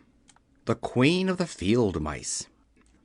"We cannot be far from the road of yellow brick now," remarked the Scarecrow, as he stood beside the girl, "for we have come nearly as far as the river carried us." The Tin Woodman was about to reply when he heard a low growl. Then, turning his head, which worked beautifully on hinges, he saw a strange beast come bounding over the grass toward them. It was indeed a great yellow wildcat, and the Woodman thought it must be chasing something, for its ears were lying close to its head, and its mouth was wide open, showing 2 rows of ugly teeth, while its red eyes glowed like balls of fire. As it came nearer, the Tin Woodman saw that running before the beast was a little gray field mouse, and although he had no heart, he knew it was wrong for the wildcat to try to kill such a pretty, harmless creature. So the Woodman raised his axe, and as the wildcat ran by, he gave it a quick blow that cut the beast's head clean off from its body, and it rolled over at his feet in 2 pieces. The field mouse, now that it was freed from its enemy, stopped short, and coming slowly up to the Woodman, it said, in a squeaky little voice, "Oh, thank you ever so much for saving my life." "Don't speak of it, I beg you," replied the Woodman. "I have no heart, you know, so I am careful to help all those who may need a friend, even if it happens to be only a mouse." "Only a mouse!" cried the little animal indignantly. "Why, I am a queen, the queen of all the field mice." "Oh, indeed," said the Woodman, making a bow. "Therefore you have done a great deed, as well as a brave one, in saving my life," added the Queen. At that moment several mice were seen running up as fast as their little legs could carry them, and when they saw their Queen they exclaimed, "Oh, your Majesty, we thought you would be killed. How did you manage to escape the great wildcat?" They all bowed so low to the little Queen that they almost stood on their heads. "This funny Tin Man," she answered, "killed the wildcat and saved my life. So hereafter you must all serve him and obey his slightest wish." "We will!" cried all the mice in a shrill chorus, and then they scampered in all directions, for Toto had awakened from his sleep, and seeing all these mice around him, he gave one bark of delight and jumped right into the middle of the group. Toto had always loved to chase mice when he lived in Kansas, and he saw no harm in it. But the Tin Woodman caught the dog in his arms and held him tight, while he called to the mice, come back! Toto shall not hurt you." At this the Queen of the Mice stuck her head out from underneath a clump of grass and asked in a timid voice, "Are you sure he will not bite us?" "I will not let him," said the Woodman, "so do not be afraid."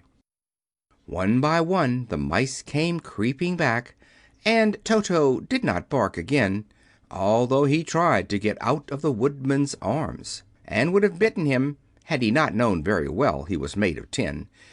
Finally one of the biggest mice spoke. "Is there anything we can do," it asked, "to repay you for saving the life of our Queen?" "Nothing that I know of," answered the Woodman. But the Scarecrow, who had been trying to think, but could not because his head was stuffed with straw, said quickly, "Oh, yes! You can save our friend, the Cowardly Lion, who is asleep in the poppy bed." "A lion?"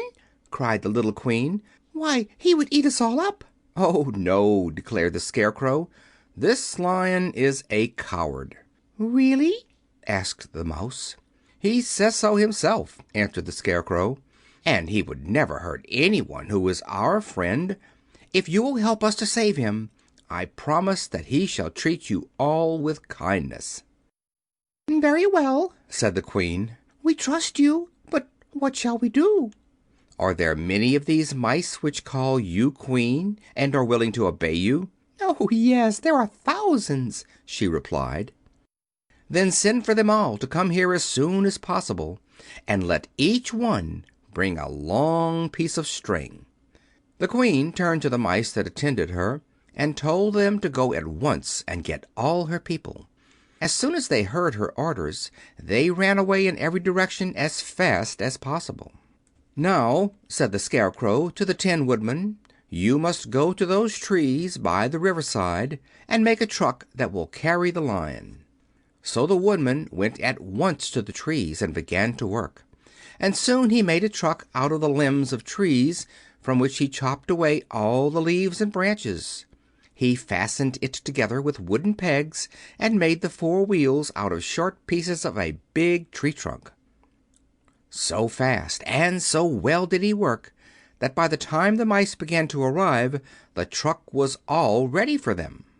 They came from all directions, and there were thousands of them, big mice and little mice and middle-sized mice, and each one brought a piece of string in his mouth. It was about this time that Dorothy woke from her long sleep and opened her eyes. She was greatly astonished to find herself lying upon the grass, with thousands of mice standing around and looking at her timidly. But the Scarecrow told her about everything, and turning to the dignified little mouse, he said, "Permit me to introduce to you Her Majesty, the Queen." Dorothy nodded gravely, and the Queen made a curtsy, after which she became quite friendly with the little girl. The Scarecrow and the Woodman now began to fasten the mice to the truck, using the strings they had brought. One end of a string was tied around the neck of each mouse and the other end to the truck. Of course the truck was 1,000 times bigger than any of the mice who were to draw it, but when all the mice had been harnessed they were able to pull it quite easily. Even the Scarecrow and the Tin Woodman could sit on it, and were drawn swiftly by their queer little horses to the place where the Lion lay asleep. After a great deal of hard work, for the Lion was heavy, they managed to get him up on the truck. Then the Queen hurriedly gave her people the order to start, for she feared if the mice stayed among the poppies too long they also would fall asleep. At first the little creatures, many though they were, could hardly stir the heavily loaded truck, but the Woodman and the Scarecrow both pushed from behind, and they got along better. Soon they rolled the Lion out of the poppy bed to the green fields, where he could breathe the sweet fresh air again, instead of the poisonous scent of the flowers. Dorothy came to meet them, and thanked the little mice warmly for saving her companion from death. She had grown so fond of the big Lion she was glad he had been rescued. Then the mice were unharnessed from the truck and scampered away through the grass to their homes. The Queen of the Mice was the last to leave. "If ever you need us again," she said, "come out into the field and call, and we shall hear you and come to your assistance. Goodbye." "Goodbye," they all answered, and away the Queen ran, while Dorothy held Toto tightly, lest he should run after her and frighten her. After this they sat down beside the Lion until he should awaken, and the Scarecrow brought Dorothy some fruit from a tree near by, which she ate for her dinner. End of chapter 9.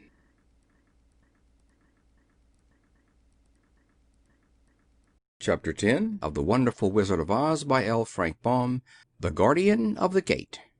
It was some time before the Cowardly Lion awakened, for he had lain among the poppies a long while, breathing in their deadly fragrance. But when he did open his eyes and roll off the truck, he was very glad to find himself still alive. "I ran as fast as I could," he said, sitting down and yawning, "but the flowers were too strong for me. How did you get me out?" Then they told him of the field mice, and how they had generously saved him from death, and the Cowardly Lion laughed and said, "I have always thought myself very big and terrible, yet such little things as flowers came near to killing me, and such small animals as mice have saved my life. How strange it all is! But, comrades, what shall we do now?" "We must journey on until we find the road of yellow brick again," said Dorothy, "and then we can keep on to the Emerald City." So the Lion, being fully refreshed and feeling quite himself again, they all started upon the journey, greatly enjoying the walk through the soft, fresh grass, and it was not long before they reached the road of yellow brick and turned again toward the Emerald City where the great Oz dwelt.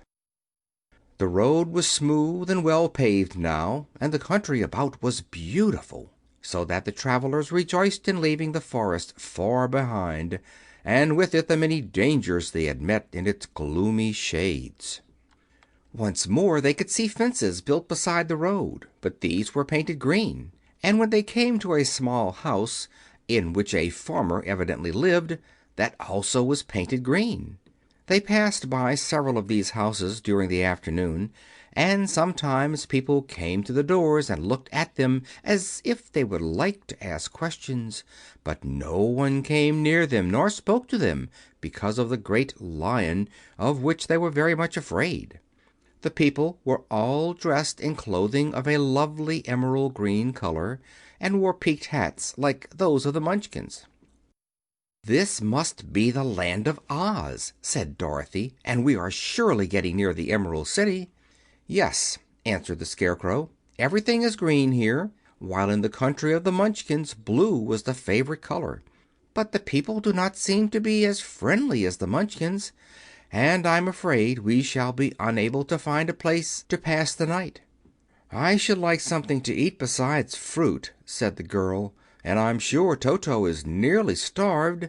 Let us stop at the next house and talk to the people." So when they came to a good-sized farmhouse, Dorothy walked boldly up to the door and knocked. A woman opened it just far enough to look out, but said, "What do you want, child, and why is that great lion with you?" "We wish to pass the night with you, if you will allow us," answered Dorothy. "And the lion is my friend and comrade, and would not hurt you for the world." "Is he tame?" asked the woman, opening the door a little wider. "Oh, yes," said the girl, "and he is a great coward, too. He will be more afraid of you than you are of him." "Well," said the woman, after thinking it over and taking another peep at the lion, "if that is the case, you may come in, and I will give you some supper and a place to sleep." So they all entered the house, where there were, besides the woman, 2 children and a man. The man had hurt his leg and was lying on the couch in a corner. They seemed greatly surprised to see so strange a company, and while the woman was busy laying the table, the man asked, "Where are you all going?" "To the Emerald City," said Dorothy, "to see the great Oz." "Oh, indeed!" exclaimed the man.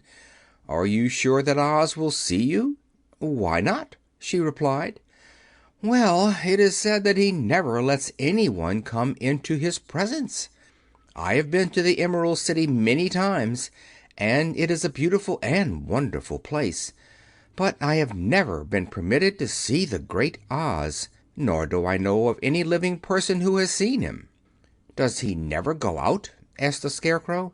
"Never. He sits day after day in the great throne room of his palace, and even those who wait upon him do not see him face to face." "What is he like?" asked the girl.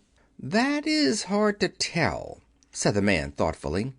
"You see, Oz is a great wizard and can take on any form he wishes, so that some say he looks like a bird, and some say he looks like an elephant, and some say he looks like a cat.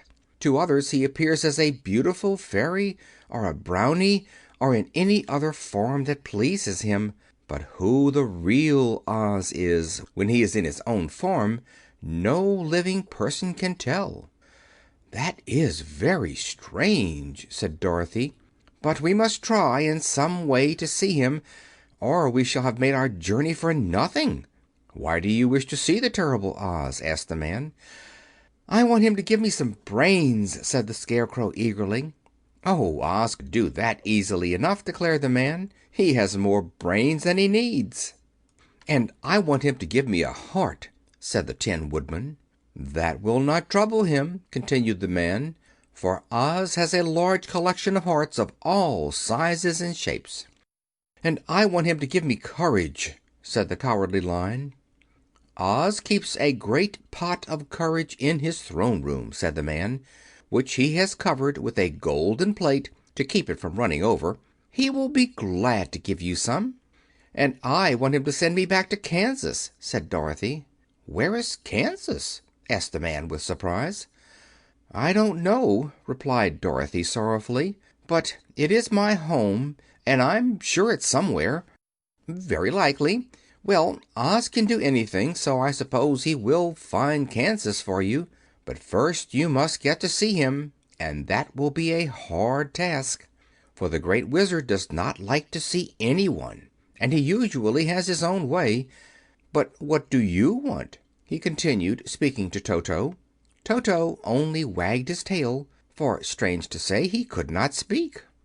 The woman now called to them that supper was ready, so they gathered around the table, and Dorothy ate some delicious porridge, and a dish of scrambled eggs, and a plate of nice white bread, and enjoyed her meal. The Lion ate some of the porridge, but did not care for it, saying it was made from oats, and oats were food for horses, not for lions. The Scarecrow and the Tin Woodman ate nothing at all. Toto ate a little of everything, and was glad to get a good supper again. The woman now gave Dorothy a bed to sleep in, and Toto lay down beside her, while the Lion guarded the door of her room so she might not be disturbed. The Scarecrow and the Tin Woodman stood up in a corner and kept quiet all night, although of course they could not sleep. The next morning, as soon as the sun came up, they started on their way, and soon saw a beautiful green glow in the sky just before them. "That must be the Emerald City," said Dorothy. As they walked on, the green glow became brighter and brighter, and it seemed that at last they were nearing the end of their travels. Yet it was afternoon before they came to the great hall that surrounded the city. It was high and thick, and of a bright green color. In front of them, and at the end of the road of yellow brick, was a big gate, all studded with emeralds that glittered so in the sun that even the painted eyes of the Scarecrow were dazzled by their brilliancy.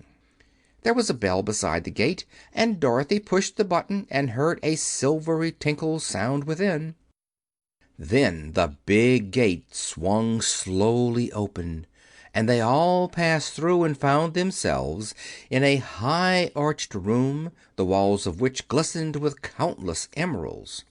Before them stood a little man about the same size as the Munchkins. He was clothed all in green, from his head to his feet, and even his skin was of a greenish tint, and at his side was a large green box. When he saw Dorothy and her companions, the man asked, "What do you wish in Emerald City?" "We came here to see the Great Oz," said Dorothy. The man was so surprised at this answer that he sat down to think it over.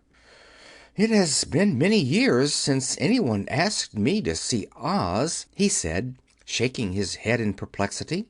"He is powerful and terrible, and if you come on an idle or foolish errand to bother the wise reflections of the Great Wizard, he might be angry and destroy you all in an instant." "But it is not a foolish errand, nor an idle one," replied the Scarecrow.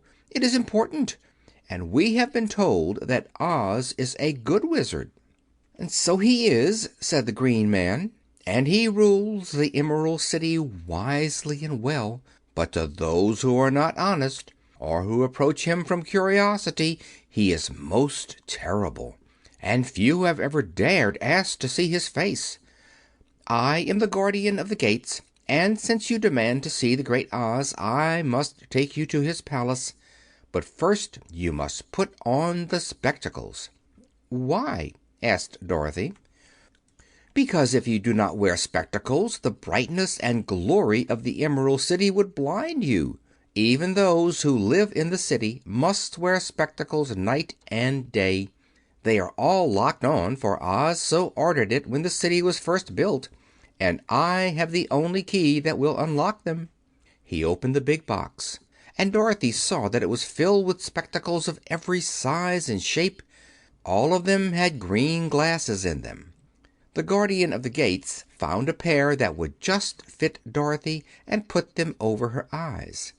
There were two golden bands fastened to them that passed around the back of her head, where they were locked together by a little key that was at the end of a chain the Guardian of the Gates wore around his neck.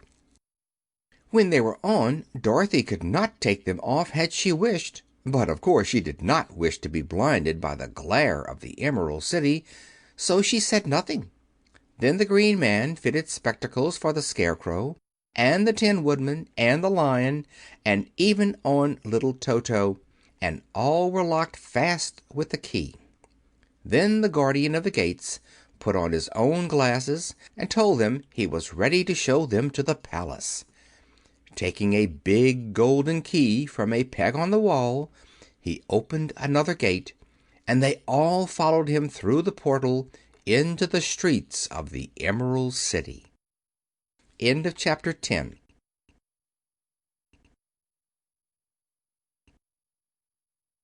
Chapter 11 of The Wonderful Wizard of Oz by L. Frank Baum. The Wonderful City of Oz. Even with their eyes protected by the green spectacles, Dorothy and her friends were at first dazzled by the brilliancy of the wonderful city. The streets were lined with beautiful houses, all built of green marble and studded everywhere with sparkling emeralds.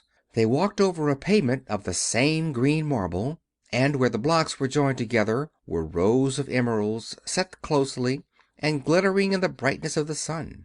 The window panes were of green glass. Even the sky above the city had a green tint, and the rays of the sun were green.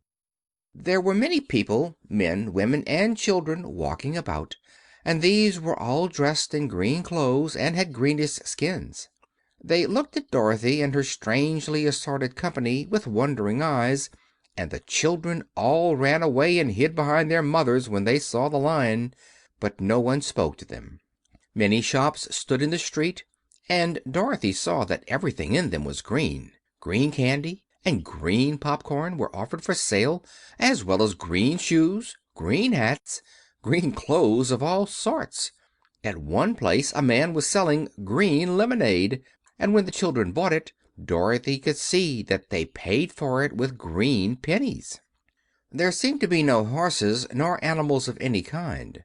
The men carried things around in little green carts, which they pushed before them. Everyone seemed happy and contented and prosperous. The Guardian of the Gates led them through the streets until they came to a big building exactly in the middle of the city, which was the palace of Oz the Great Wizard. There was a soldier before the door, dressed in a green uniform and wearing a long green beard. "Here are strangers," said the Guardian of the Gates to him, "and they demand to see the Great Oz." "Step inside," answered the soldier, "and I will carry your message to him."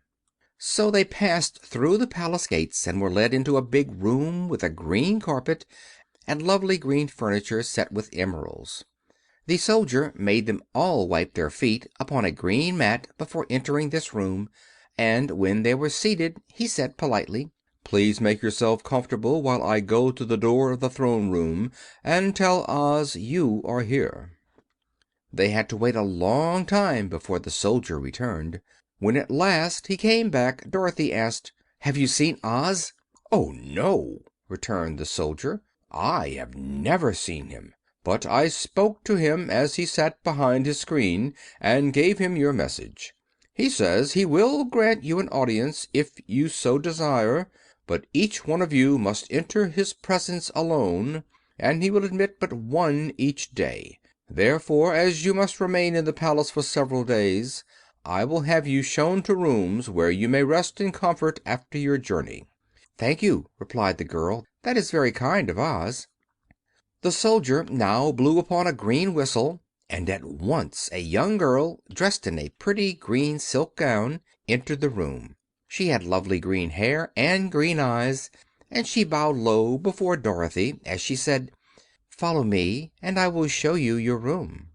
So Dorothy said good-bye to all her friends except Toto, and taking the dog in her arms, followed the green girl through 7 passages and up 3 flights of stairs until they came to a room at the front of the palace. It was the sweetest little room in the world, with a soft, comfortable bed that had sheets of green silk and a green velvet counterpane. There was a tiny fountain in the middle of the room that shot a spray of green perfume into the air, to fall back into a beautifully carved green marble basin. Beautiful green flowers stood in the windows, and there was a shelf with a row of little green books. When Dorothy had time to open these books, she found them full of queer green pictures that made her laugh, they were so funny. In a wardrobe were many green dresses made of silk and satin and velvet, and all of them fitted Dorothy exactly. "Make yourself perfectly at home," said the green girl, "and if you wish for anything, ring the bell. Oz will send for you tomorrow morning." She left Dorothy alone and went back to the others. These she also led to rooms, and each one of them found himself lodged in a very pleasant part of the palace. Of course, this politeness was wasted on the Scarecrow, for when he found himself alone in his room he stood stupidly in one spot, just within the doorway, to wait till morning. It would not rest him to lie down, and he could not close his eyes, so he remained all night staring at a little spider which was weaving its web in a corner of the room, just as if it were not one of the most wonderful rooms in the world. The Tin Woodman lay down on his bed from force of habit, for he remembered when he was made of flesh; but not being able to sleep, he passed the night moving his joints up and down to make sure they kept in good working order.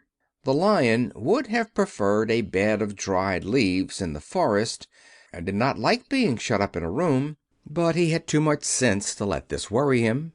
So he sprang upon the bed and rolled himself up like a cat, and purred himself asleep in a minute. The next morning, after breakfast, the Green Maiden came to fetch Dorothy, and she dressed her in one of the prettiest gowns, made of green brocaded satin. Dorothy put on a green silk apron and tied a green ribbon around Toto's neck, and they started for the throne room of the Great Oz. First they came to a great hall, in which were many ladies and gentlemen of the court, all dressed in rich costumes. These people had nothing to do but talk to each other, but they always came to wait outside the throne room every morning, although they were never permitted to see Oz. As Dorothy entered, they looked at her curiously, and one of them whispered, "Are you really going to look upon the face of Oz the Terrible?" "Of course," answered the girl, "if he will see me." "Oh, he will see you," said the soldier who had taken her message to the Wizard, "although he does not like to have people ask to see him. Indeed, at first he was angry, and said I should send you back where you came from. Then he asked me what you looked like, and when I mentioned your silver shoes he was very much interested. At last I told him about the mark upon your forehead, and he decided he would admit you to his presence." Just then the bell rang, and the green girl said to Dorothy, "That is the signal. You must go into the throne room alone." She opened a little door, and Dorothy walked boldly through, and found herself in a wonderful place. It was a big round room with a high arched roof, and the walls and ceiling and floor were covered with large emeralds, set closely together. In the center of the room was a great light as bright as the sun, which made the emeralds sparkle in a wonderful manner. But what interested Dorothy most was the big throne of green marble that stood in the middle of the room. It was shaped like a chair and sparkled with gems, as did everything else. In the center of the chair was an enormous head, without a body to support it, or any arms or legs whatever. There was no hair upon this head, but it had eyes and a nose and mouth, and was much bigger than the head of the biggest giant. As Dorothy gazed upon this in wonder and fear, the eyes turned slowly and looked at her sharply and steadily. Then the mouth moved, and Dorothy heard a voice say, "I am Oz the Great and Terrible. Who are you, and why do you seek me?" It was not such an awful voice as she had expected to come from the big head, so she took courage and answered, "I am Dorothy, the small and meek. I have come to you for help." Then the eyes looked at her thoughtfully for a full minute. Then the voice said, "Where did you get the silver shoes?" "I got them from the Wicked Witch of the East when my house fell on her and killed her," she replied. "Where did you get the mark upon your forehead?" continued the voice. "That is where the Good Witch of the North kissed me when she bade me good bye and sent me to you," said the girl. Again the eyes looked at her sharply, and they saw she was telling the truth. Then Oz asked, "What do you wish me to do?" "Send me back to Kansas, where my Aunt Em and Uncle Henry are," she answered earnestly. "I don't like your country, although it is so beautiful, and I am sure Aunt Em would be dreadfully worried over my being away so long." The eyes winked 3 times, and then they turned up to the ceiling and down to the floor, and rolled around so queerly that they seemed to see every part of the room. And at last they looked at Dorothy again. "Why should I do this for you?" asked Oz. "Because you are strong and I am weak. Because you are a great wizard and I am only a little girl." "But you were strong enough to kill the Wicked Witch of the East," said Oz. "That just happened," returned Dorothy simply. "I could not help it." "Well," said the head, "I will give you my answer. You have no right to expect me to send you back to Kansas unless you do something for me in return. In this country, everyone must pay for everything he gets. If you wish me to use my magic power to send you home again, you must do something for me first. Help me, and I will help you." "What must I do?" asked the girl. "Kill the Wicked Witch of the West," answered Oz. "But I cannot!" exclaimed Dorothy, greatly surprised. "You killed the Witch of the East, and you wear the silver shoes, which is a powerful charm.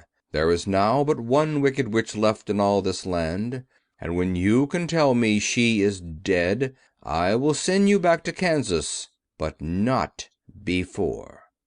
The little girl began to weep, she was so much disappointed, and the eyes winked again and looked upon her anxiously, as if the great Oz felt that she could help him if she would. "I never killed anything willingly," she sobbed. "Even if I wanted to, how could I kill the Wicked Witch? If you, who are great and terrible, cannot kill her yourself, how do you expect me to do it?" "I do not know," said the head, "but that is my answer. And until the Wicked Witch dies you will not see your uncle and aunt again. Remember that the witch is wicked, tremendously wicked, and ought to be killed. Now go, and do not ask to see me again until you have done your task." Sorrowfully Dorothy left the throne room and went back where the Lion and Scarecrow and the Tin Woodman were waiting to hear what Oz had said to her. "There is no hope for me," she said sadly, "for Oz will not send me home until I have killed the Wicked Witch of the West, and that I can never do." Her friends were sorry, but could do nothing to help her, so Dorothy went to her own room and lay down on the bed and cried herself to sleep.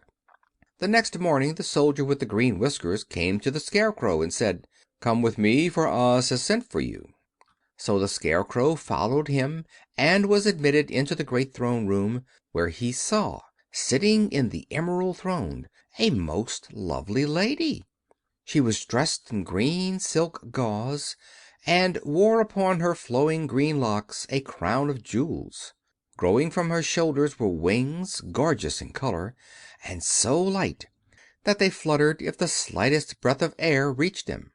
When the Scarecrow had bowed, as prettily as his straw stuffing would let him, before this beautiful creature, she looked upon him sweetly and said, "I am Oz, the Great and Terrible. Who are you, and why do you seek me?" Now the Scarecrow, who had expected to see the great head Dorothy had told him of, was much astonished, but he answered her bravely, "I am only a scarecrow stuffed with straw.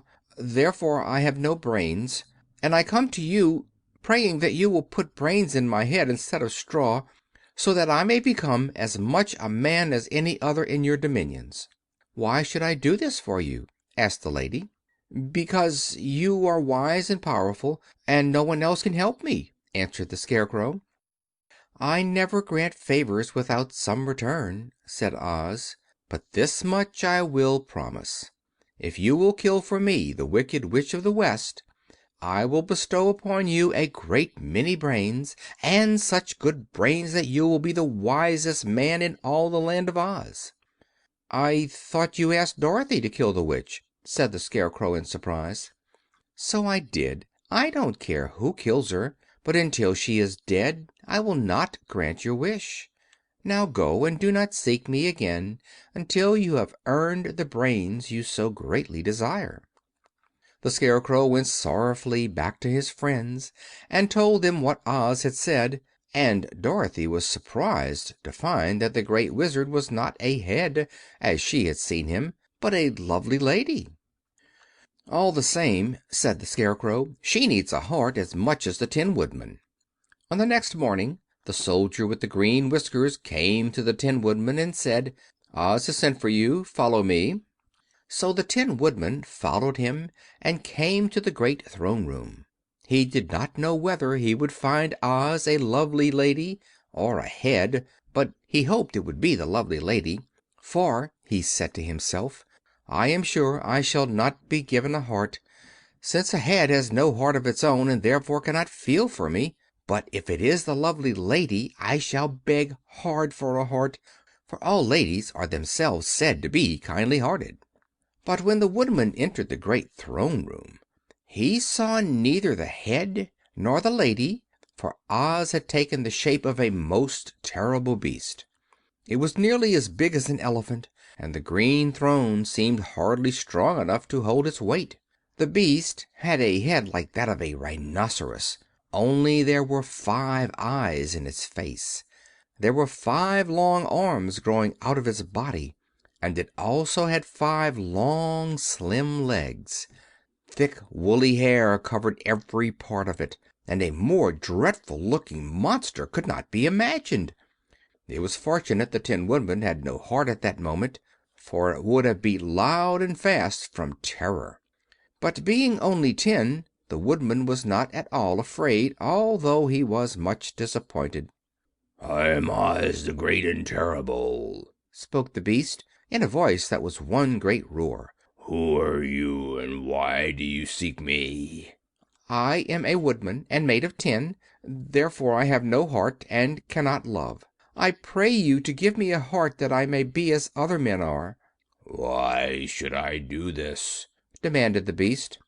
"Because I ask it, and you alone can grant my request," answered the Woodman.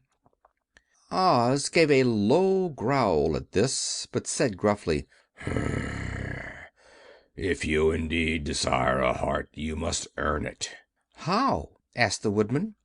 "Help Dorothy to kill the Wicked Witch of the West," replied the beast. "When the witch is dead, come to me, and I will then give you the biggest and kindest and most loving heart in all the Land of Oz." So the Tin Woodman was forced to return sorrowfully to his friends and tell them of the terrible beast he had seen. They all wondered greatly at the many forms the Great Wizard could take upon himself, and the Lion said, "If he is a beast, when I go to see him I shall roar my loudest and so frighten him that he will grant all I ask. And if he is the lovely lady, I shall pretend to spring upon her, and so compel her to do my bidding.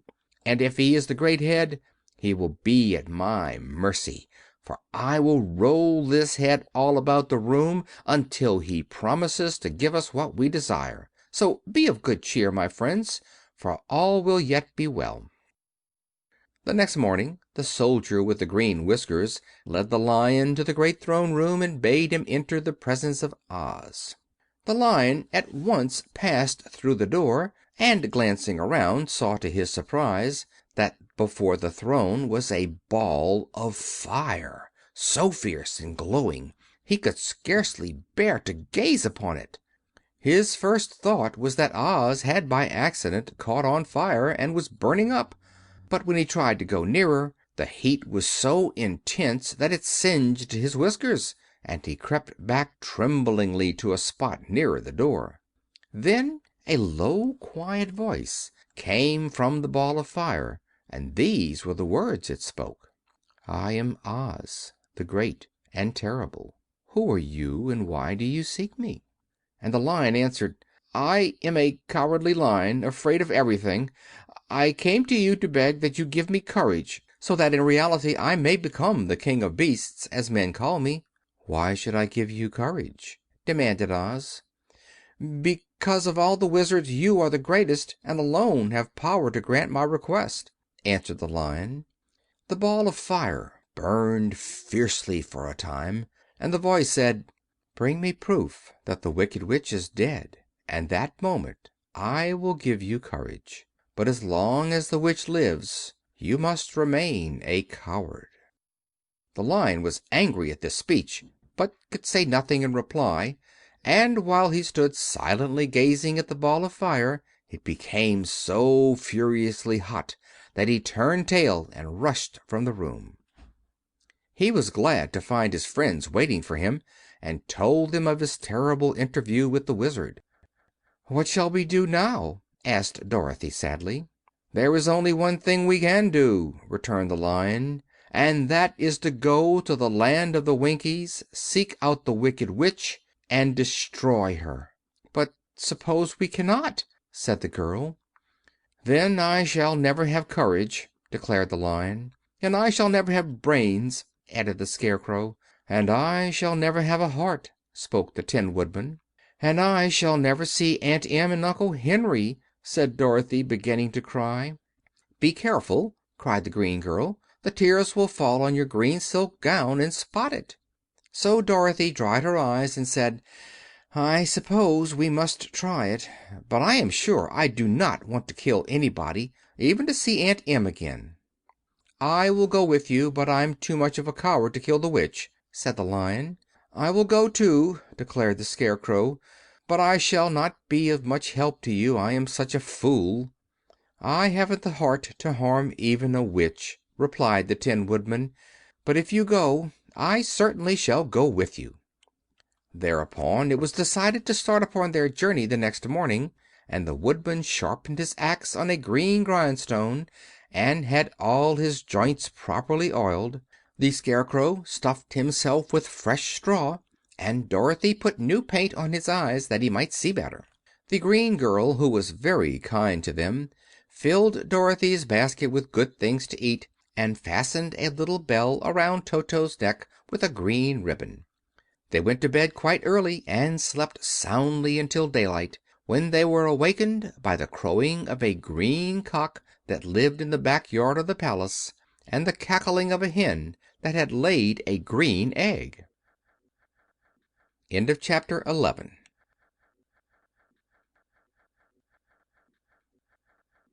Chapter 12 of The Wonderful Wizard of Oz by L. Frank Baum. The Search for the Wicked Witch. The soldier with the green whiskers led them through the streets of the Emerald City until they reached the room where the Guardian of the Gates lived. This officer unlocked their spectacles and put them back in his great box, and then he politely opened the gate for our friends. "Which road leads to the Wicked Witch of the West?" asked Dorothy. "There is no road," answered the Guardian of the Gates. "No one ever wishes to go that way." "How then are we to find her?" inquired the girl. "That will be easy," replied the man, "for when she knows you are in the country of the Winkies she will find you and make you all her slaves." "Perhaps not," said the Scarecrow, "for we mean to destroy her." "Oh, that is different," said the Guardian of the Gates. "No one has ever destroyed her before, so I naturally thought she would make slaves of you, as she has of the rest. But take care, for she is wicked and fierce, and may not allow you to destroy her. Keep to the west, where the sun sets, and you cannot fail to find her." They thanked him and bade him good bye, and turned toward the west, walking over fields of soft grass, dotted here and there with daisies and buttercups. Dorothy still wore the pretty silk dress she had put on in the palace, but now, to her surprise, she found it was no longer green, but pure white. The ribbon around Toto's neck had also lost its green color, and was as white as Dorothy's dress. The Emerald City was soon left far behind. As they advanced, the ground became rougher and hillier, for there were no farms nor houses in this country of the West, and the ground was untilled. In the afternoon the sun shone hot in their faces, for there were no trees to offer them shade, so that before night Dorothy and Toto and the Lion were tired, and lay down upon the grass and fell asleep, with the Woodman and the Scarecrow keeping watch. Now, the Wicked Witch of the West had but one eye, yet that was as powerful as a telescope, and could see everywhere. So, as she sat at the door of her castle, she happened to look around and saw Dorothy lying asleep, with her friends all about her. They were a long distance off, but the Wicked Witch was angry to find them in her country, so she blew upon a silver whistle that hung around her neck. At once there came running to her from all directions a pack of great wolves. They had long legs and fierce eyes and sharp teeth. "Go to those people," said the witch, "and tear them to pieces." "Are you not going to make them your slaves?" asked the leader of the wolves. "No," she answered. "One is of tin and one is of straw. One is a girl and another is a lion. None of them is fit to work, so you may tear them into small pieces." "Very well," said the wolf, and he dashed away at full speed, followed by the others. It was lucky the Scarecrow and the Woodman were wide awake and heard the wolves coming. "This is my fight," said the Woodman, "so get behind me and I will meet them as they come." He seized his axe, which he had made very sharp, and as the leader of the wolves came on, the Tin Woodman swung his arm and chopped the wolf's head from its body, so that it immediately died. As soon as he could raise his axe another wolf came up, and he also fell under the sharp edge of the Tin Woodman's weapon. There were 40 wolves, and 40 times a wolf was killed, so that at last they all lay dead in a heap before the Woodman. Then he put down his axe and sat beside the Scarecrow, who said, "It was a good fight, friend." They waited until Dorothy awoke the next morning. The little girl was quite frightened when she saw the great pile of shaggy wolves, but the Tin Woodman told her all. She thanked him for saving them and sat down to breakfast, after which they started again upon their journey.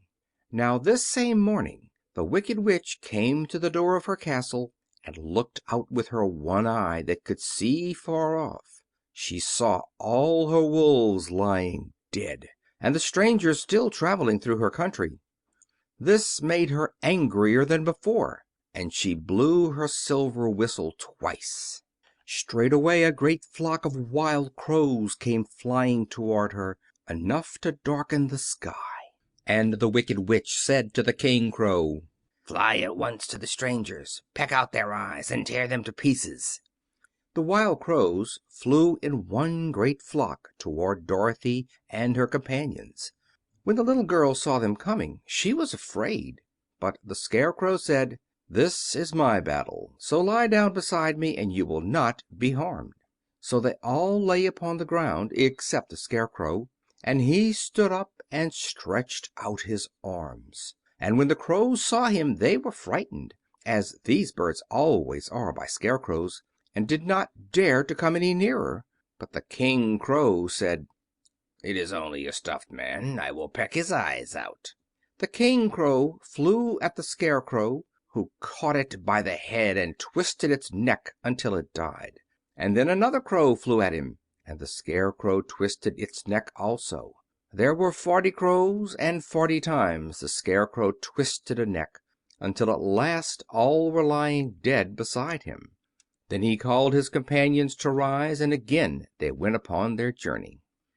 When the Wicked Witch looked out again and saw all her crows lying in a heap, she got into a terrible rage and blew 3 times upon her silver whistle. Forthwith there was heard a great buzzing in the air, and a swarm of black bees came flying toward her. "Go to the strangers and sting them to death," commanded the witch, and the bees turned and flew rapidly until they came to where Dorothy and her friends were walking. But the Woodman had seen them coming, and the Scarecrow had decided what to do. "Take out my straw and scatter it over the little girl and the dog and the Lion," he said to the Woodman, "and the bees cannot sting them." This the Woodman did, and as Dorothy lay close beside the Lion and held Toto in her arms, the straw covered them entirely. The bees came and found no one but the Woodman to sting, so they flew at him and broke off all their stings against the tin without hurting the Woodman at all. And as bees cannot live when their stings are broken, that was the end of the black bees, and they lay scattered thick about the Woodman like little heaps of fine coal.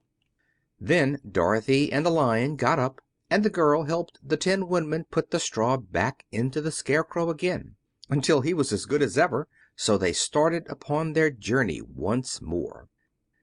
The Wicked Witch was so angry when she saw her black bees in little heaps like fine coal that she stamped her foot and tore her hair and gnashed her teeth, and then she called a dozen of her slaves, who were the Winkies, and gave them sharp spears, telling them to go to the strangers and destroy them. The Winkies were not a brave people, but they had to do as they were told, so they marched away until they came near to Dorothy. Then the Lion gave a great roar and sprang toward them, and the poor Winkies were so frightened that they ran back as fast as they could. When they returned to the castle, the Wicked Witch beat them well with a strap and sent them back to their work, after which she sat down to think what she could do next. She could not understand how all her plans to destroy these strangers had failed, but she was a powerful witch as well as a wicked one, and she soon made up her mind how to act. There was in her cupboard a golden cap with a circle of diamonds and rubies running round it. This golden cap had a charm. Whoever owned it could call 3 times upon the winged monkeys, who would obey any order they were given. But no person could command these strange creatures more than 3 times.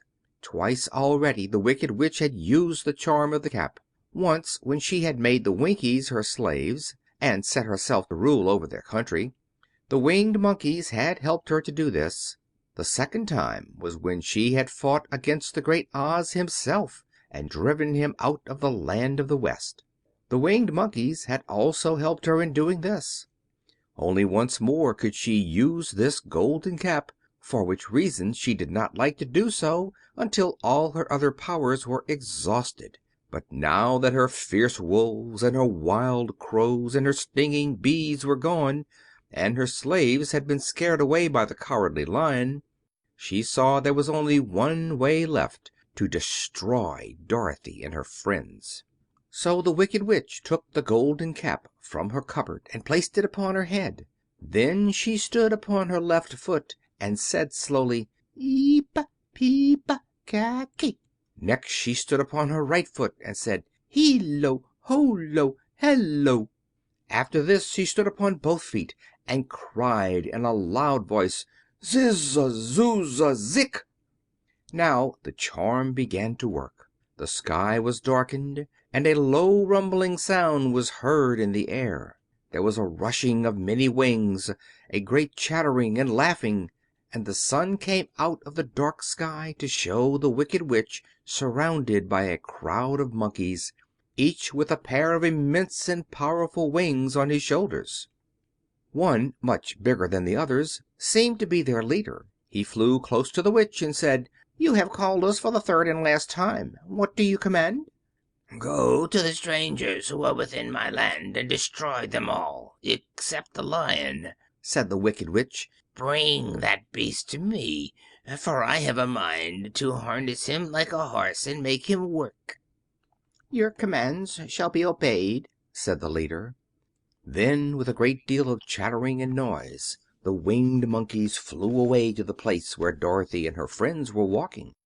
Some of the Monkeys seized the Tin Woodman and carried him through the air until they were over a country thickly covered with sharp rocks. Here they dropped the poor Woodman, who fell a great distance to the rocks, where he lay so battered and dented that he could neither move nor groan. Others of the Monkeys caught the Scarecrow, and with their long fingers pulled all of the straw out of his clothes and head. They made his hat and boots and clothes into a small bundle and threw it into the top branches of a tall tree. The remaining Monkeys threw pieces of stout rope around the Lion and wound many coils about his body and head and legs, until he was unable to bite or scratch or struggle in any way. Then they lifted him up and flew away with him to the witch's castle, where he was placed in a small yard with a high iron fence around it, so that he could not escape.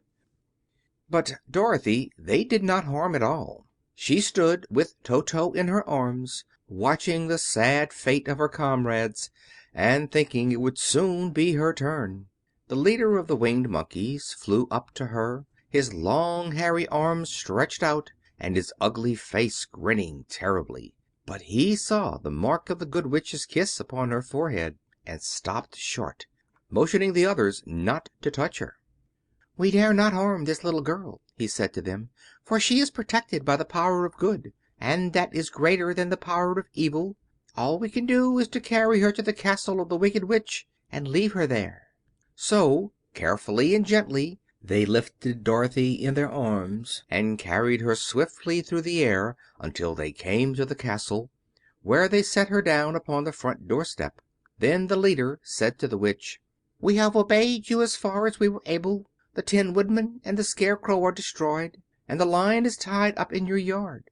The little girl we dare not harm, nor the dog she carries in her arms. Your power over our band is now ended, and you will never see us again." Then all the Winged Monkeys, with much laughing and chattering and noise, flew into the air and were soon out of sight. The Wicked Witch was both surprised and worried when she saw the mark on Dorothy's forehead, for she knew well that neither the Winged Monkeys nor she herself dare hurt the girl in any way.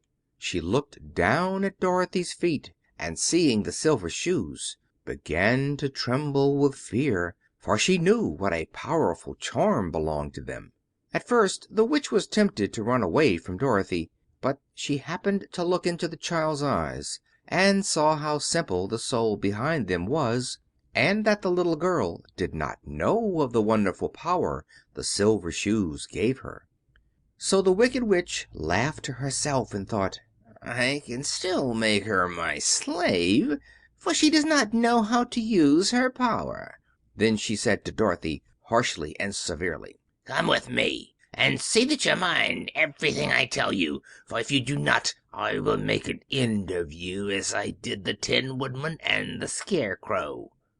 Dorothy followed her through many of the beautiful rooms in her castle, until they came to the kitchen, where the Witch bade her clean the pots and kettles and sweep the floor and keep the fire fed with wood.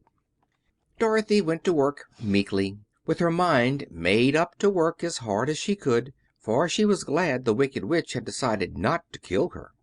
With Dorothy hard at work, the Witch thought she could go into the courtyard and harness the Cowardly Lion like a horse. It would amuse her, she was sure, to make him draw her chariot wherever she wished to go to drive. But as she opened the gate, the Lion gave a loud roar and bounded at her so fiercely that the Witch was afraid, and ran out and shut the gate again. "If I cannot harness you," said the Witch to the Lion, speaking through the bars of the grate, "I can starve you. You shall have nothing to eat until you do as I wish." So after that she took no food to the imprisoned Lion, but every day she came to the gate at noon and asked, "Are you ready to be harnessed like a horse?" And the Lion would answer, "No. If you come into this yard, I will bite you." The reason the Lion did not have to do as the Witch wished was that every night, while the woman was asleep, Dorothy carried him food from the cupboard. After he had eaten he would lie down on his bed of straw, and Dorothy would lie beside him and put her head on his soft, shaggy mane, while they talked of their troubles and tried to plan some way to escape. But they could find no way to get out of the castle, for it was constantly guarded by the yellow Winkies, who were the slaves of the Wicked Witch, and too afraid of her not to do as she told them. The girl had to work hard during the day, and often the Witch threatened to beat her with the same old umbrella she always carried in her hand. But in truth she did not dare to strike Dorothy, because of the mark upon her forehead. The child did not know this, and was full of fear for herself and Toto. Once the Witch struck Toto a blow with her umbrella, and the brave little dog flew at her and bit her leg in return. The Witch did not bleed where she was bitten, for she was so wicked that the blood in her had dried up many years before. Dorothy's life became very sad as she grew to understand that it would be harder than ever to get back to Kansas and Aunt Em again. Sometimes she would cry bitterly for hours, with Toto sitting at her feet and looking into her face, whining dismally to show how sorry he was for his little mistress. Toto did not really care whether he was in Kansas or the Land of Oz, so long as Dorothy was with him, but he knew the little girl was unhappy, and that made him unhappy too. Now the Wicked Witch had a great longing to have for her own the silver shoes which the girl always wore. Her bees and her crows and her wolves were lying in heaps and drying up, and she had used up all the power of the golden cap. But if she could only get hold of the silver shoes, they would give her more power than all the other things she had lost. She watched Dorothy carefully to see if she ever took off her shoes, thinking she might steal them. But the child was so proud of her pretty shoes that she never took them off except at night, and when she took her bath. The Witch was too much afraid of the dark to dare go in Dorothy's room at night to take the shoes, and her dread of water was greater than her fear of the dark. So she never came near when Dorothy was bathing. Indeed, the old Witch never touched water, nor ever let water touch her in any way. But the wicked creature was very cunning, and she finally thought of a trick that would give her what she wanted. She placed a bar of iron in the middle of the kitchen floor, and then, by her magic arts, made the iron invisible to human eyes, so that when Dorothy walked across the floor she stumbled over the bar, not being able to see it, and fell at full length. She was not much hurt, but in her fall one of the silver shoes came off, and before she could reach it the Witch had snatched it away and put it on her own skinny foot. The wicked woman was greatly pleased with the success of her trick, for as long as she had one of the shoes she owned half the power of their charm, and Dorothy could not use it against her, even had she known how to do so. The little girl, seeing she had lost one of her pretty shoes, grew angry and said to the Witch, "Give me back my shoe." "I will not," retorted the Witch, "for it is now my shoe and not yours." "You are a wicked creature!" cried Dorothy. "You have no right to take my shoe from me." "I shall keep it just the same," said the Witch, laughing at her, "and some day I shall get the other one from you too." This made Dorothy so very angry that she picked up the bucket of water that stood near and dashed it over the Witch, wetting her from head to foot. Instantly the wicked woman gave a loud cry of fear, and then, as Dorothy looked at her in wonder, the Witch began to shrink and fall away. "See what you have done!" she screamed. "In a minute I shall melt away." "I am very sorry indeed," said Dorothy, who was truly frightened to see the Witch actually melting away like brown sugar before her very eyes. "Didn't you know water would be the end of me?" asked the Witch in a wailing, despairing voice. "Of course not," answered Dorothy. "How should I?" "Well, in a few minutes I shall be all melted, and you will have the castle to yourself. I have been wicked in my day, but I never thought a little girl like you would ever be able to melt me and in my wicked deeds. Look out! Here I go!" With these words the witch fell down in a brown, melted, shapeless mass, and began to spread over the clean boards of the kitchen floor. Seeing that she was really melted away to nothing, Dorothy drew another bucket of water and threw it over the mess. She then swept it all out the door. After picking up the silver shoe, which was all that was left of the old woman, she cleaned and dried it with a cloth and put it on her foot again. Then, being at last free to do as she chose, she ran out to the courtyard to tell the Lion that the Wicked Witch of the West had come to an end, and that they were no longer prisoners in a strange land. End of chapter 12.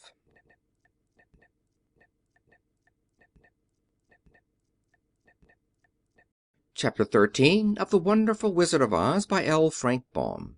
The Rescue. The Cowardly Lion was much pleased to hear that the Wicked Witch had been melted by a bucket of water, and Dorothy at once unlocked the gate of his prison and set him free. They went in together to the castle, where Dorothy's first act was to call all the Winkies together and tell them that they were no longer slaves. There was great rejoicing among the yellow Winkies, for they had been made to work hard during many years for the Wicked Witch, who had always treated them with great cruelty. They kept this day as a holiday then and ever after, and spent the time in feasting and dancing. "If our friends, the Scarecrow and the Tin Woodman, were only with us," said the Lion, "I should be quite happy." "Don't you suppose we could rescue them?" asked the girl anxiously. "We can try," answered the Lion. So they called the yellow Winkies and asked them if they would help to rescue their friends, and the Winkies said that they would be delighted to do all in their power for Dorothy, who had set them free from bondage. So she chose a number of the Winkies who looked as if they knew the most, and they all started away. They traveled that day and part of the next until they came to the rocky plain where the Tin Woodman lay, all battered and bent. His axe was near him, but the blade was rusted and the handle broken off short. The Winkies lifted him tenderly in their arms and carried him back to the yellow castle again, Dorothy shedding a few tears by the way at the sad plight of her old friend, and the Lion looking sober and sorry. When they reached the castle, Dorothy said to the Winkies, "Are any of your people tinsmiths?" "Oh, yes, some of us are very good tinsmiths," they told her. "Then bring them to me," she said. And when the tinsmiths came, bringing with them all their tools in baskets, she inquired, "Can you straighten out those dents in the Tin Woodman, and bend him back into shape again, and solder him together where he is broken?" The tinsmiths looked over the Woodman very carefully, and then answered that they thought they could mend him so he would be as good as ever. So they set to work in one of the big yellow rooms of the castle, and worked for 3 days and 4 nights, hammering and twisting and bending and soldering and polishing and pounding at the legs and body and head of the Tin Woodman, until at last he was straightened out into his old form, and his joints worked as well as ever. To be sure, there were several patches on him, but the tinsmiths did a good job, and as the Woodman was not a vain man, he did not mind the patches at all. When at last he walked into Dorothy's room and thanked her for rescuing him, he was so pleased that he wept tears of joy, and Dorothy had to wipe every tear carefully from his face with her apron, so his joints would not be rusted. At the same time her own tears fell thick and fast at the joy of meeting her old friend again, and these tears did not need to be wiped away. As for the Lion, he wiped his eyes so often with the tip of his tail that it became quite wet, and he was obliged to go out into the courtyard and hold it in the sun till it dried. "If only we had the Scarecrow with us again," said the Tin Woodman, when Dorothy had finished telling him everything that had happened, "I should be quite happy." "We must try to find him," said the girl. So she called the Winkies to help her, and they walked all that day and part of the next until they came to the tall tree in the branches of which the Winged Monkeys had tossed the Scarecrow's clothes. It was a very tall tree, and the trunk was so smooth that no one could climb it. But the Woodman said at once, "I'll chop it down, and then we can get the Scarecrow's clothes." Now, while the tinsmiths had been at work mending the Woodman himself, another of the Winkies, who was a goldsmith, had made an axe handle of solid gold, and fitted it to the Woodman's axe instead of the old broken handle. Others polished the blade until all the rust was removed and it glistened like burnished silver. As soon as he had spoken, the Tin Woodman began to chop, and in a short time the tree fell over with a crash, whereupon the Scarecrow's clothes fell out of the branches and rolled off on the ground. Dorothy picked them up and had the Winkies carry them back to the castle, where they were stuffed with nice clean straw, and behold, here was the Scarecrow, as good as ever, thanking them over and over again for saving him. Now that they were reunited, Dorothy and her friends spent a few happy days at the Yellow Castle, where they found everything they needed to make them comfortable. But one day the girl thought of Aunt Em and said, "We must go back to Oz and claim his promise." "Yes," said the Woodman, "and at last I shall get my heart." "And I shall get my brains," added the Scarecrow joyfully. "And I shall get my courage," said the Lion thoughtfully. "And I shall get back to Kansas," cried Dorothy, clapping her hands. "Oh, let us start for the Emerald City tomorrow." This they decided to do. The next day they called the Winkies together and bade them good bye. The Winkies were sorry to have them go, and they had grown so fond of the Tin Woodman that they begged him to stay and rule over them and the Yellow Land of the West. Finding they were determined to go, the Winkies gave Toto and the Lion each a golden collar, and to Dorothy they presented a beautiful bracelet studded with diamonds. And to the Scarecrow they gave a gold-headed walking stick to keep him from stumbling, and to the Tin Woodman they offered a silver oil can inlaid with gold and set with precious jewels. Every one of the travelers made the Winkies a pretty speech in return, and all shook hands with them until their arms ached. Dorothy went to the witch's cupboard to fill her basket with food for the journey, and there she saw the golden cap. She tried it on her own head and found it fitted her exactly. She did not know anything about the charm of the golden cap, but she saw that it was pretty, so she made up her mind to wear it and carry her sunbonnet in the basket. Then, being prepared for the journey, they all started for the Emerald City, and the Winkies gave them 3 cheers and many good wishes to carry with them. End of chapter 13. Chapter 14 of The Wonderful Wizard of Oz by L. Frank Baum. The Winged Monkeys. You will remember there was no road, not even a pathway, between the castle of the Wicked Witch and the Emerald City. When the 4 travelers went in search of the Witch, she had seen them coming, and so sent the Winged Monkeys to bring them to her. It was much harder to find their way back through the big fields of buttercups and yellow daisies than it was being carried. They knew, of course, that they must go straight east toward the rising sun, and they started off in the right way, but at noon, when the sun was over their heads, they did not know which was east and which was west, and that was the reason they were lost in the great fields. They kept on walking, however, and at night the moon came out and shone brightly. So they lay down among the sweet-smelling yellow flowers and slept soundly until morning, all but the Scarecrow and the Tin Woodman. The next morning the sun was behind a cloud, but they started on as if they were quite sure which way they were going. "If we walk far enough," said Dorothy, "I am sure we shall sometime come to some place." But day by day passed away, and they still saw nothing before them but the scarlet fields. The Scarecrow began to grumble a bit. "We have surely lost our way," he said, "and unless we find it again in time to reach the Emerald City I shall never get my brains." "Nor I my heart," declared the Tin Woodman. "It seems to me I can scarcely wait till I get to Oz, and you must admit this is a very long journey." "You see," said the Cowardly Lion, with a whimper, "I haven't the courage to keep tramping forever without getting anywhere at all." Then Dorothy lost heart. She sat down on the grass and looked at her companions, and they sat down and looked at her, and Toto found that for the first time in his life he was too tired to chase a butterfly that flew past his head. So he put out his tongue and panted, and looked at Dorothy as if to ask what they should do next. "Suppose we call the field mice," she suggested. "They could probably tell us the way to the Emerald City." "To be sure they could!" cried the Scarecrow. "Why didn't we think of that before?" Dorothy blew the little whistle she had always carried about her neck since the Queen of the Mice had given it to her. In a few minutes they heard the pattering of tiny feet, and many of the small gray mice came running up to her.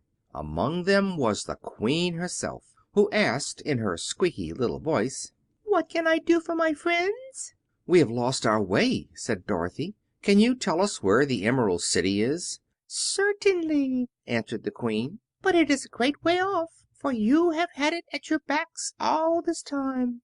Then she noticed Dorothy's golden cap, and said, "Why don't you use the charm of the cap, and call the Winged Monkeys to you? They will carry you to the City of Oz in less than an hour."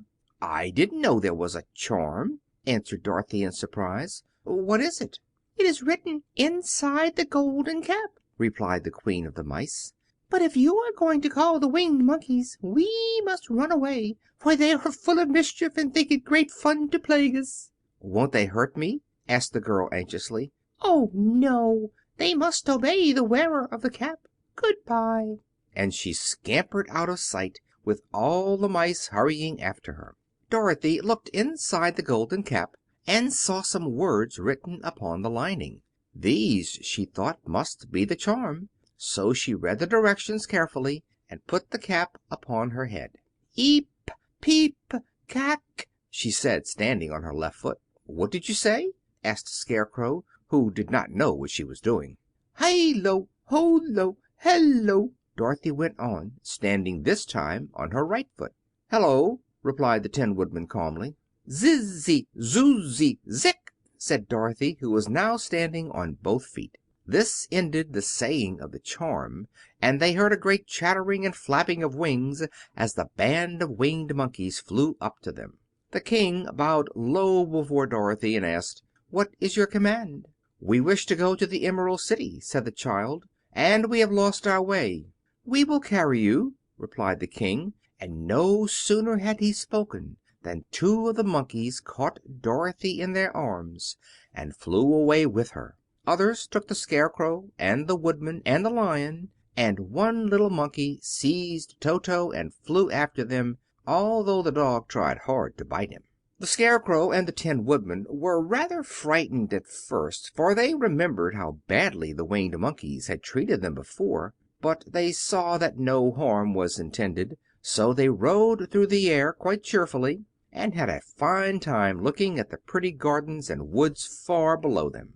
Dorothy found herself riding easily between two of the biggest monkeys, one of them the King himself. They had made a chair of their hands, and were careful not to hurt her.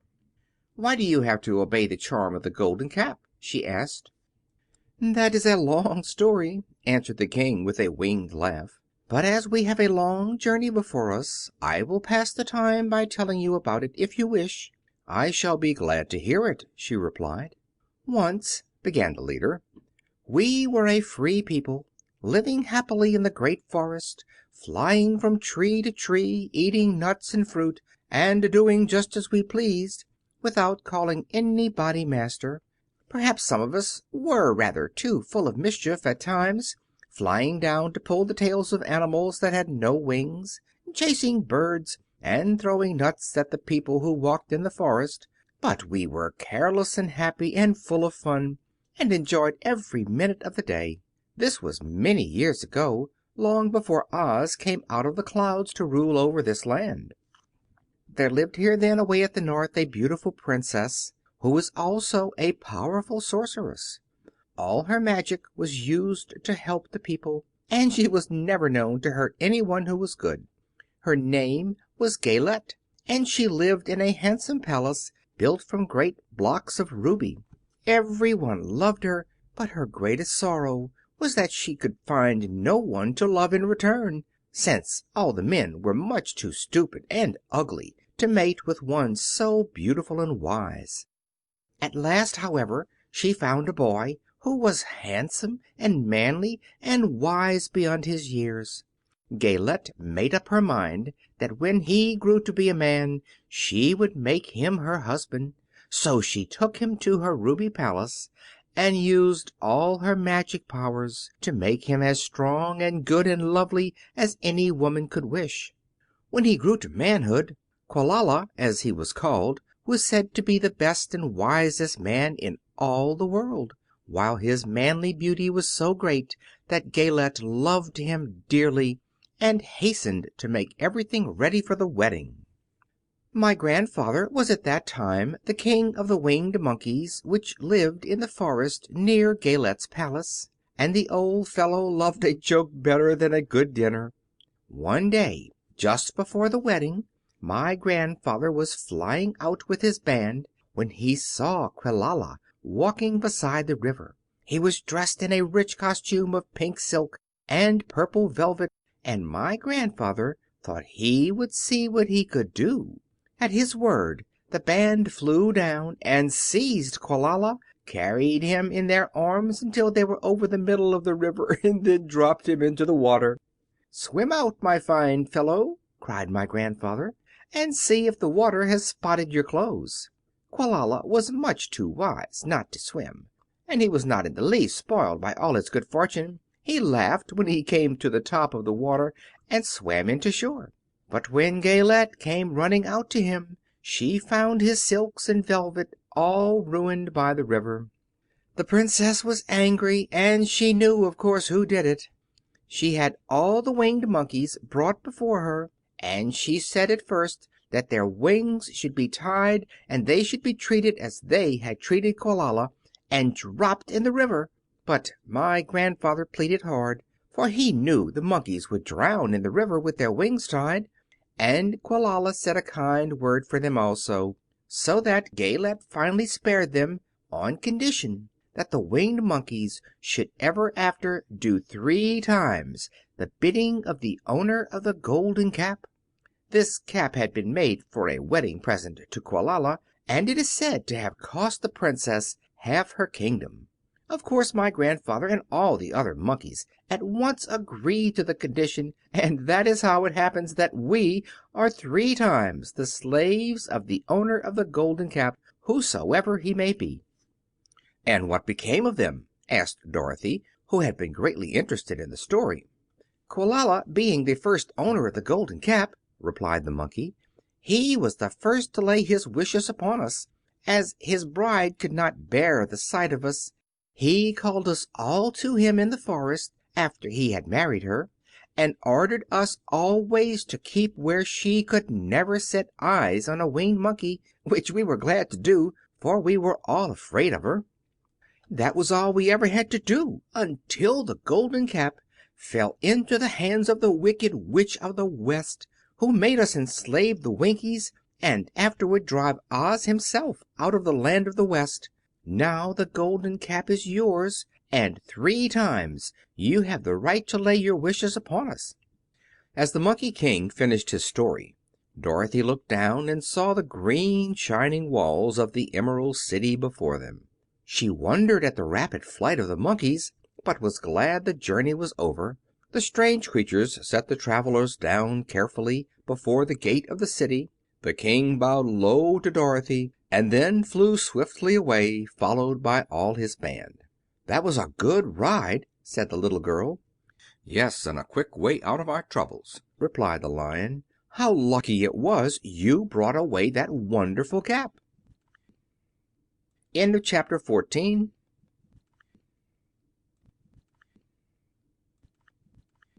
Chapter 15 of The Wonderful Wizard of Oz by L. Frank Baum.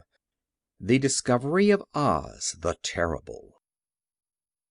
The four travelers walked up to the great gate of Emerald City and rang the bell. After ringing several times, it was opened by the same guardian of the gates they had met before. "What! Are you back again?" he asked in surprise. "Do you not see us?" answered the Scarecrow. "But I thought you had gone to visit the Wicked Witch of the West." "We did visit her," said the Scarecrow. "And she let you go again?" asked the man in wonder.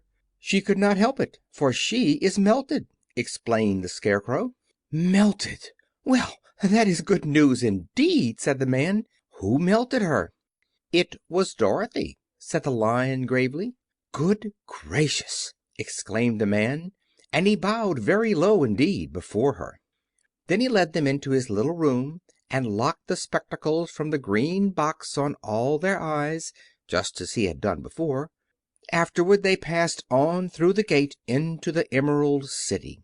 When the people heard from the guardian of the gates that Dorothy had melted the Wicked Witch of the West, they all gathered around the travelers and followed them in a great crowd to the Palace of Oz.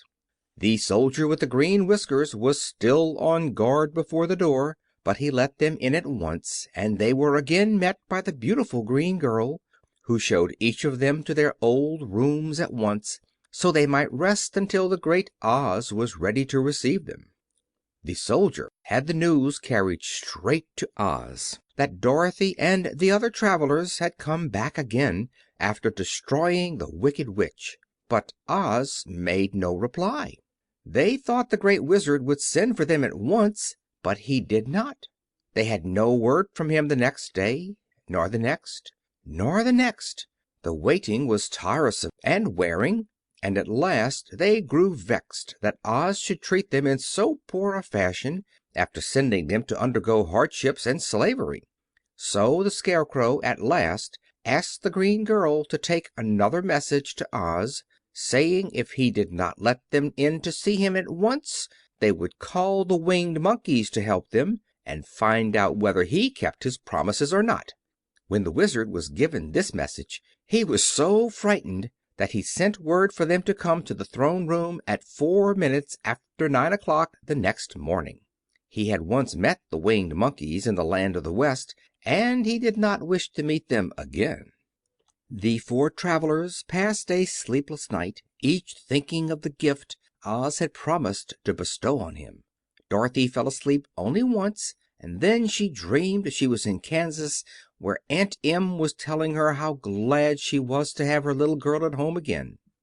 Promptly at 9 o'clock the next morning the green-whiskered soldier came to them, and 4 minutes later they all went into the throne room of the Great Oz.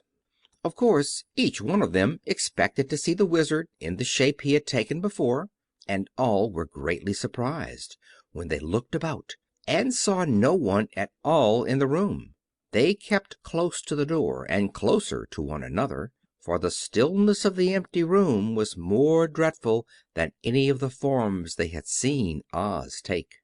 Presently they heard a solemn voice that seemed to come from somewhere near the top of the great dome, and it said, "I am Oz, the Great and Terrible. Why do you seek me?"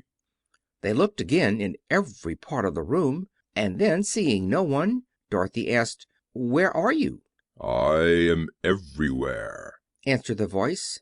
"but to the eyes of common mortals I am invisible. I will now seat myself upon my throne, that you may converse with me." Indeed, the voice seemed just then to come straight from the throne itself. So they walked toward it and stood in a row while Dorothy said, "We have come to claim our promise, O Oz." "What promise?" asked Oz. "You promised to send me back to Kansas when the Wicked Witch was destroyed," said the little girl. "And you promised to give me brains," said the Scarecrow. "And you promised to give me a heart," said the Tin Woodman. "And you promised to give me courage," said the Cowardly Lion. "Is the Wicked Witch really destroyed?" asked the voice, and Dorothy thought it trembled a little. "Yes," she answered. "I melted her with a bucket of water." "Dear me," said the voice. "how sudden! Well, come to me tomorrow, for I must have time to think it over." "You've had plenty of time already," said the Tin Woodman angrily. "We shan't wait a day longer," said the Scarecrow. "You must keep your promises to us," exclaimed Dorothy. The Lion thought it might be as well to frighten the Wizard, so he gave a loud, large roar, which was so fierce and dreadful that Toto jumped away from him in alarm and tipped over the screen that stood in a corner. As it fell with a crash, they looked that way, and the next moment all of them were filled with wonder, for they saw, standing in just the spot the screen had hidden, a little old man with a bald head and a wrinkled face, who seemed to be as much surprised as they were. The Tin Woodman, raising his axe, rushed toward the little man and cried out, "Who are you?" "I am Oz the Great and Terrible," said the little man in a trembling voice. "But don't strike me, please don't, and I'll do anything you want me to." Our friends looked at him in surprise and dismay. "I thought Oz was a great head," said Dorothy. "And I thought Oz was a lovely lady," said the Scarecrow. "And I thought Oz was a terrible beast," said the Tin Woodman. "And I thought Oz was a ball of fire," exclaimed the Lion. "No, you are all wrong," said the little man meekly. "I have been making believe." "Making believe!" cried Dorothy. "Are you not a great wizard?" "Hush, my dear," he said. "Don't speak so loud, or you will be overheard, and I should be ruined. I'm supposed to be a great wizard, and aren't you?" she asked. "Not a bit of it, my dear. I'm just a common man." "You're more than that," said the Scarecrow in a grieved tone. "You're a humbug." "Exactly so," declared the little man, rubbing his hands together as if it pleased him. "I am a humbug." "But this is terrible," said the Tin Woodman. "How shall I ever get my heart?" "Or my courage?" asked the Lion. "Or my brains?" wailed the Scarecrow, wiping the tears from his eyes with his coat sleeve. "My dear friends," said Oz, "I pray you not to speak of these little things. Think of me, and the terrible trouble I'm in at being found out." "Doesn't anyone else know you're a humbug?" asked Dorothy. "No one knows it but you four, and myself," replied Oz.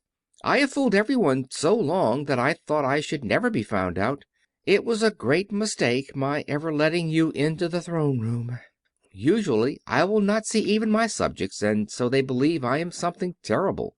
"But I don't understand," said Dorothy in bewilderment. "How was it that you appeared to me as a great head?" "That was one of my tricks," answered Oz.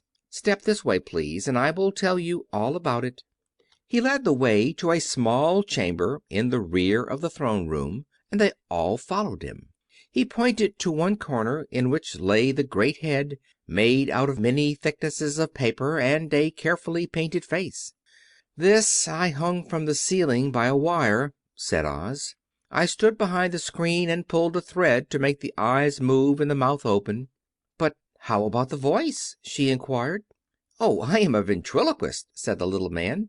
"I can throw the sound of my voice wherever I wish, so that you thought it was coming out of the head. Here are the other things I used to deceive you." He showed the Scarecrow the dress and the mask he had worn when he seemed to be the lovely lady, and the Tin Woodman saw that his terrible beast was nothing but a lot of skins sewn together, with slats to keep their sides out. As for the ball of fire, the false Wizard had hung that also from the ceiling. It was really a ball of cotton, but when oil was poured upon it the ball burned fiercely. "Really," said the Scarecrow, "you ought to be ashamed of yourself for being such a humbug." I certainly am," answered the little man sorrowfully. "But it was the only thing I could do. Sit down, please. There are plenty of chairs, and I will tell you my story." So they sat down and listened while he told the following tale. "I was born in Omaha." "Why, that isn't very far from Kansas," cried Dorothy. "No, but it's farther from here," he said, shaking his head at her sadly.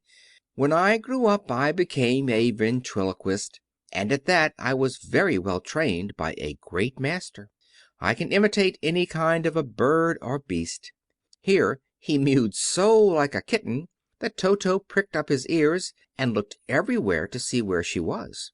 After a time, continued Oz, I tired of that and became a balloonist. What is that? Asked Dorothy. A man who goes up in a balloon on circus day so as to draw a crowd of people together and get them to pay to see the circus. Oh, she said, I know. Well, one day I went up in a balloon, and the ropes got twisted so that I couldn't come down again. It went way up above the clouds, so far that a current of air struck it and carried it many, many miles away. For a day and a night I traveled through the air, and on the morning of the second day I awoke and found the balloon floating over a strange and beautiful country. It came down gradually, and I was not hurt a bit, but I found myself in the midst of a strange people who, seeing me come down from the clouds, thought I was a great wizard. Of course I let them think so, because they were afraid of me, and promised to do anything I wished them to. Just to amuse myself and keep the good people busy, I ordered them to build this city and my palace, and they did it all willingly and well. Then I thought, as the country was so green and beautiful, I would call it the Emerald City. And to make the name fit better, I put green spectacles on all the people so that everything they saw was green. But isn't everything here green? Asked Dorothy. No more than in any other city, explained Oz. But when you wear green spectacles, why, of course, everything you see looks green to you. The Emerald City was built a great many years ago, for I was a young man when the balloon brought me here, and I am a very old man now. But my people have worn green glasses on their eyes so long that most of them think it really is an Emerald City. And it certainly is a beautiful place, abounding in jewels and precious metals and every good thing that is needed to make one happy. I have been good to the people and they like me, but ever since this palace was built I have shut myself up and would not see any of them. One of my greatest fears was the witches, for while I had no magical powers at all, I soon found out that the witches were really able to do wonderful things. There were 4 of them in this country, and they ruled the people who live in the north and south and east and west. Fortunately, the witches of the north and south were good, and I knew they would do me no harm. But the witches of the east and west were terribly wicked, and had they not thought I was more powerful than they themselves, they would surely have destroyed me. As it was, I lived in deadly fear of them for many years. So you can imagine how pleased I was when I heard your house had fallen on the Wicked Witch of the East. When you came to me I was willing to promise anything if you would only do away with the other witch, but now that you have melted her I am ashamed to say that I cannot keep my promises." "I think you are a very bad man," said Dorothy. "Oh, no, my dear, I'm really a very good man, but I am a very bad wizard, I must admit." "Can't you give me brains?" asked the Scarecrow. "You don't need them. You are learning something every day. A baby has brains, but it doesn't know much. Experience is the only thing that brings knowledge, and the longer you are on earth the more experience you are sure to get." "That may all be true," said the Scarecrow, "but I shall be very unhappy unless you give me brains." The false Wizard looked at him carefully. "Well," he said with a sigh, "I'm not much of a magician, as I said, but if you will come to me tomorrow morning I will stuff your head with brains. I cannot tell you how to use them, however. You must find that out for yourself." "Oh, thank you, thank you!" cried the Scarecrow. "I'll find a way to use them, never fear." "But how about my courage?" asked the Lion anxiously.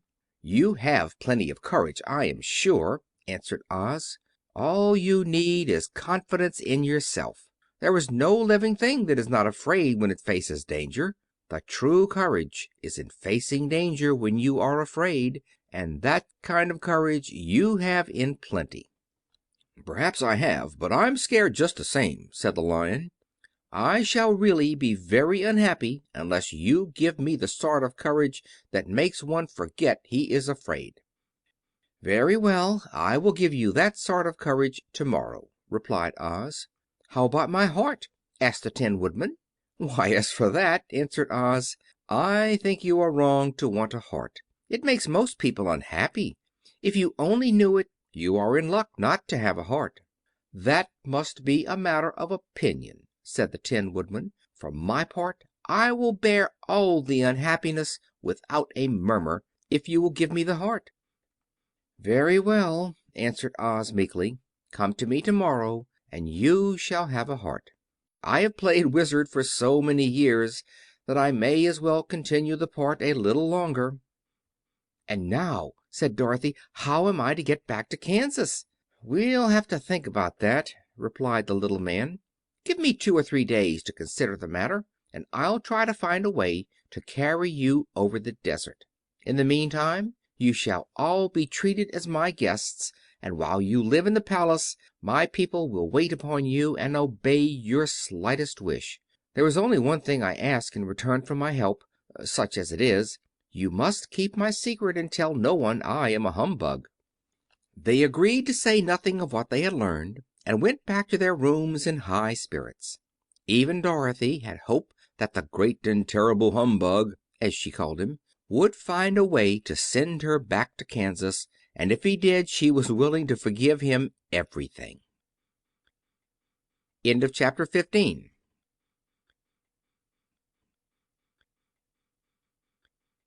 Chapter 16 of The Wonderful Wizard of Oz by L. Frank Baum. The Magic Art of the Great Humbug. Next morning the Scarecrow said to his friends, "Congratulate me. I am going to Oz to get my brains at last. When I return I shall be as other men are." "I have always liked you as you were," said Dorothy simply. "It is kind of you to like a Scarecrow," he replied, "but surely you will think more of me when you hear the splendid thoughts my new brain is going to turn out." Then he said good-bye to them all in a cheerful voice and went to the throne room, where he rapped upon the door. "Come in," said Oz. The Scarecrow went in and found the little man sitting down by the window, engaged in deep thought. "I have come for my brains," remarked the Scarecrow a little uneasily. "Oh, yes, sit down in that chair, please," replied Oz. "You must excuse me for taking your head off, but I shall have to do it in order to put your brains in their proper place." "That's all right," said the Scarecrow. "You are quite welcome to take my head off, as long as it will be a better one when you put it on again." So the Wizard unfastened his head and emptied out the straw. Then he entered the back room and took up a measure of bran, which he mixed with a great many pins and needles. Having shaken them together thoroughly, he filled the top of the Scarecrow's head with the mixture and stuffed the rest of the space with straw to hold it in place. When he had fastened the Scarecrow's head on his body again, he said to him, "Hereafter you will be a great man, for I have given you a lot of brand new brains." The Scarecrow was both pleased and proud at the fulfillment of his greatest wish, and having thanked Oz warmly, he went back to his friends. Dorothy looked at him curiously. His head was quite bulged out at the top with his brains. "How do you feel?" she asked. "I feel wise indeed," he answered earnestly. "When I get used to my brains I shall know everything." "Why are those needles and pins sticking out of your head?" asked the Tin Woodman. "That is proof that he is sharp," remarked the Lion. "Well, I must go to Oz and get my heart," said the Woodman. So he walked to the throne room and knocked at the door. "Come in," called Oz, and the Woodman entered and said, "I have come for my heart." "Very well," answered the little man, "but I shall have to cut a hole in your breast so I can put your heart in the right place. I hope it won't hurt you." "Oh, no," answered the Woodman. "I shall not feel it at all." So Oz brought a pair of tinsmith's shears and cut a small square hole in the left side of the Tin Woodman's breast. Then, going to a chest of drawers, he took out a pretty heart made entirely of silk and stuffed with sawdust. "Isn't it a beauty?" he asked. "It is indeed," replied the Woodman, who was greatly pleased. "But Is it a kind heart?" "Oh, very," answered Oz. He put the heart in the Woodman's breast, and then replaced the square of tin, soldering it neatly together where it had been cut. "There," he said, "now you have a heart that any man might be proud of. I'm sorry I had to put a patch on your breast, but it really couldn't be helped." "Never mind the patch," exclaimed the happy Woodman. "I'm very grateful to you, and shall never forget your kindness." "Don't speak of it," replied Oz. Then the Tin Woodman went back to his friends, who wished him every joy on account of his good fortune. The Lion now walked to the throne room and knocked at the door. "Come in," said Oz. "I have come for my courage," announced the Lion, entering the room. "Very well," answered the little man. "I will get it for you." He went to a cupboard, and reaching up to a high shelf, took down a square green bottle, the contents of which he poured into a green gold dish, beautifully carved. Placing this before the Cowardly Lion, who sniffed at it as if he did not like it, the Wizard said, "Drink." "What is it?" asked the Lion. "Well," answered Oz, "if it were inside of you, it would be courage. You know, of course, that courage is always inside one, so that this really cannot be called courage until you have swallowed it. Therefore I advise you to drink it as soon as possible." The Lion hesitated no longer, but drank till the dish was empty. "How do you feel now?" asked Oz. "Full of courage," replied the Lion, who went joyfully back to his friends to tell them of his good fortune. Oz, left to himself, smiled to think of his success in giving the Scarecrow and the Tin Woodman and the Lion exactly what they thought they wanted. "How can I help being a humbug," he said, "when all these people make me do things that everybody knows can't be done? It was easy to make the Scarecrow and the Lion and the Woodman happy, because they imagined I could do anything. But it will take more than imagination to carry Dorothy back to Kansas, and I'm sure I don't know how it can be done." End of chapter 16.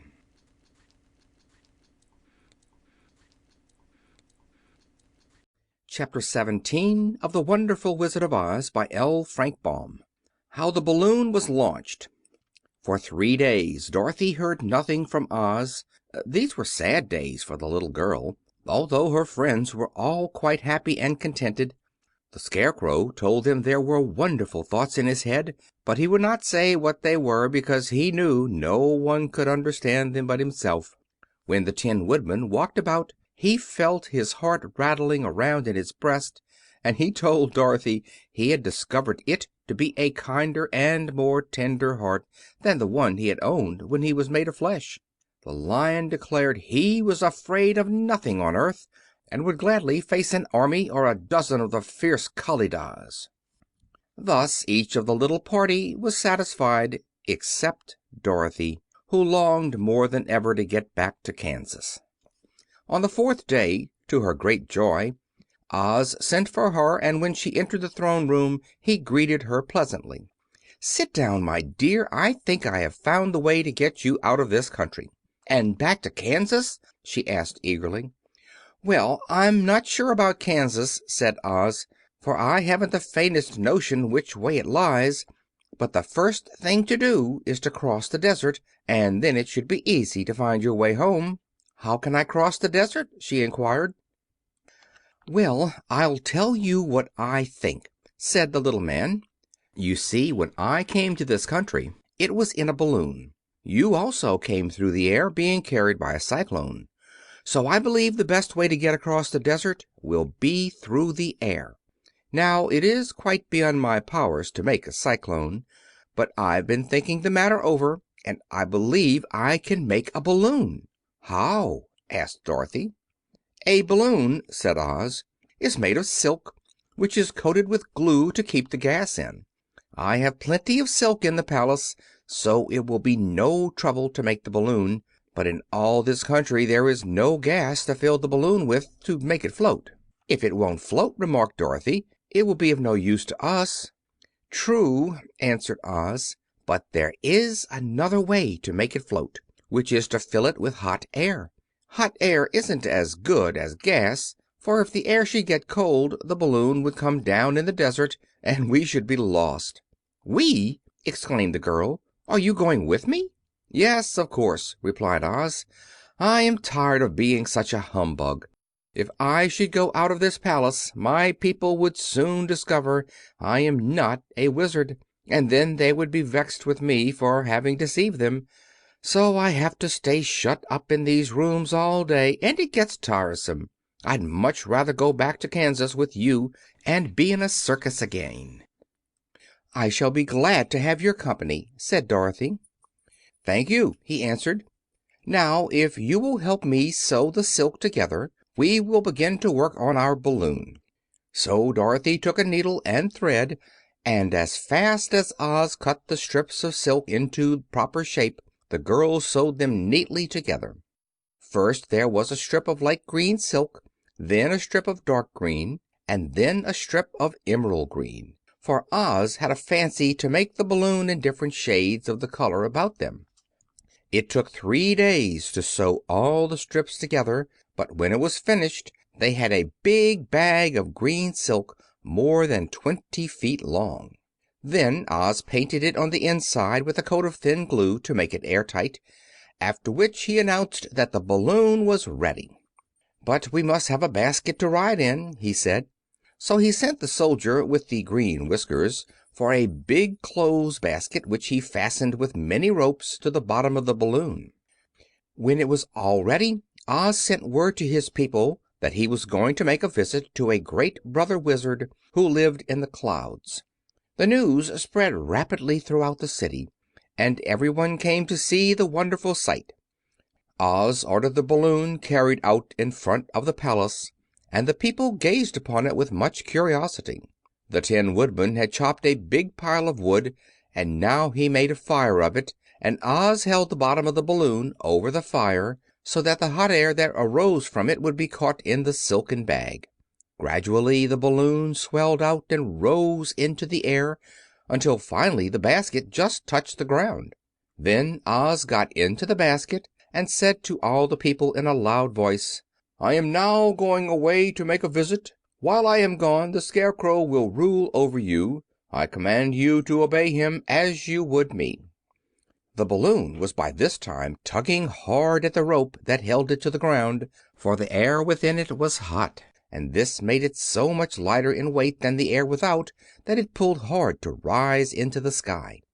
"Come, Dorothy!" cried the Wizard. "Hurry up, or the balloon will fly away."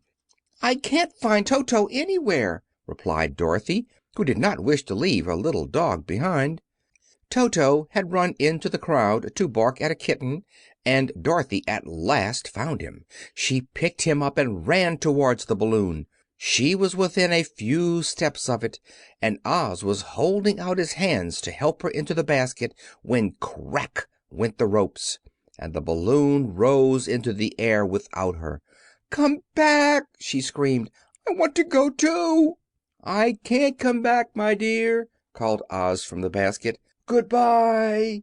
"Goodbye!" shouted everyone, and all eyes were turned upward to where the Wizard was riding in the basket, rising every moment farther and farther into the sky. And that was the last any of them ever saw of Oz the Wonderful Wizard, though he may have reached Omaha safely, and may be there now for all we know. But the people remembered him lovingly, and said to one another: "Oz was always our friend. When he was here he built for us this beautiful Emerald City, and now he is gone he has left the wise Scarecrow to rule over us." Still, for many days they grieved over the loss of the Wonderful Wizard, and would not be comforted. End of chapter 17.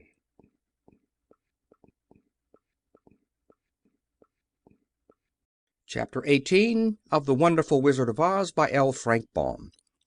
Away to the South. Dorothy wept bitterly at the passing of her hope to get home to Kansas again, but when she thought it all over she was glad she had not gone up in a balloon, and she also felt sorry at losing Oz, and so did her companions. The Tin Woodman came to her and said, "Truly I should be ungrateful if I failed to mourn for the man who gave me my lovely heart. I should like to cry a little because Oz is gone, if you will kindly wipe away my tears so that I shall not rust."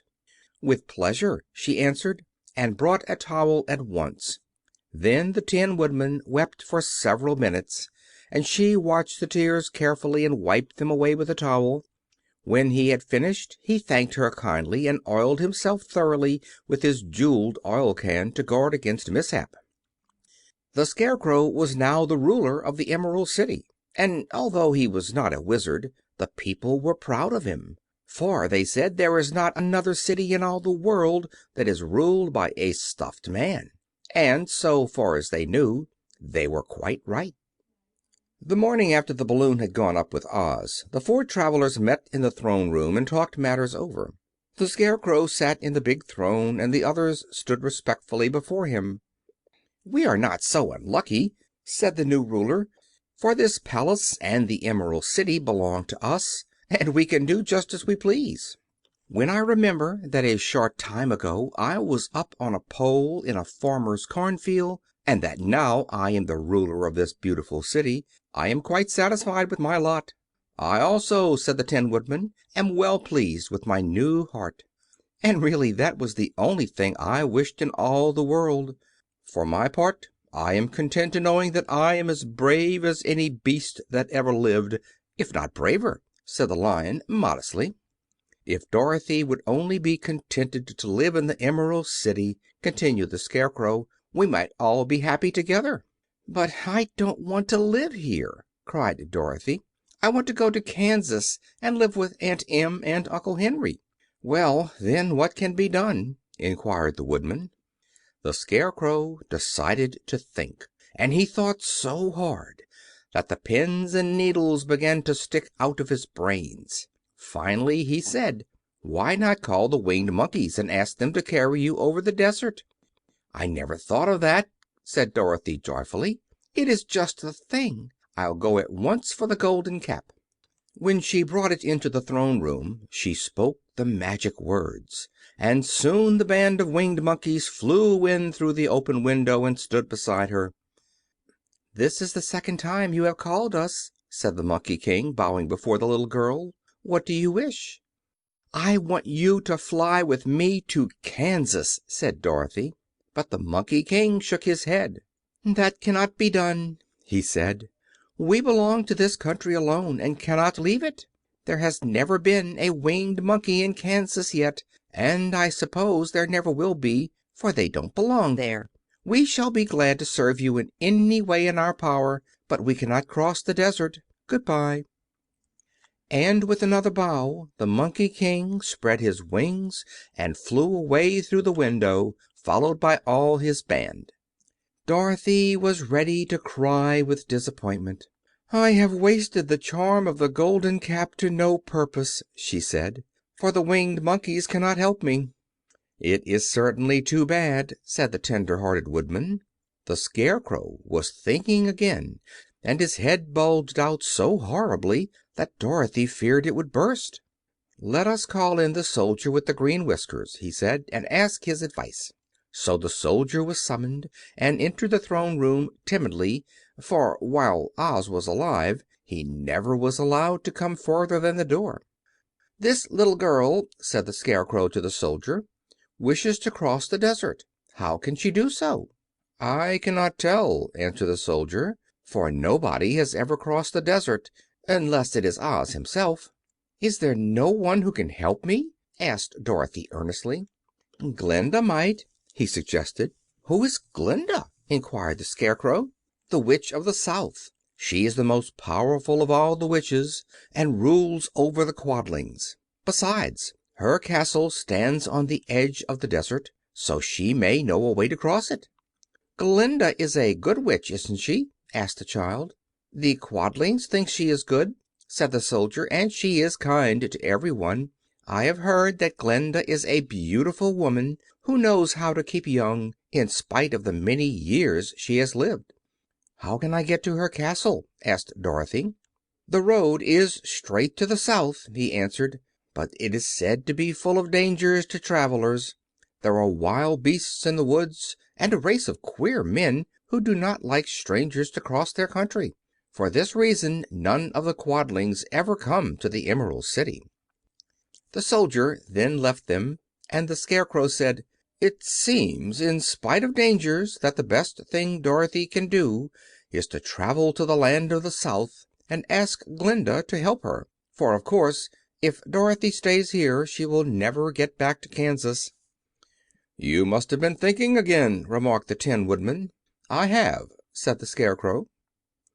"I shall go with Dorothy," declared the Lion, "for I am tired of your city and long for the woods and the country again. I am really a wild beast, you know. Besides, Dorothy will need someone to protect her." "That is true," agreed the Woodman. "My axe may be of service to her, so I also will go with her to the land of the South." "When shall we start?" asked the Scarecrow. "Are you going?" they asked in surprise. "Certainly.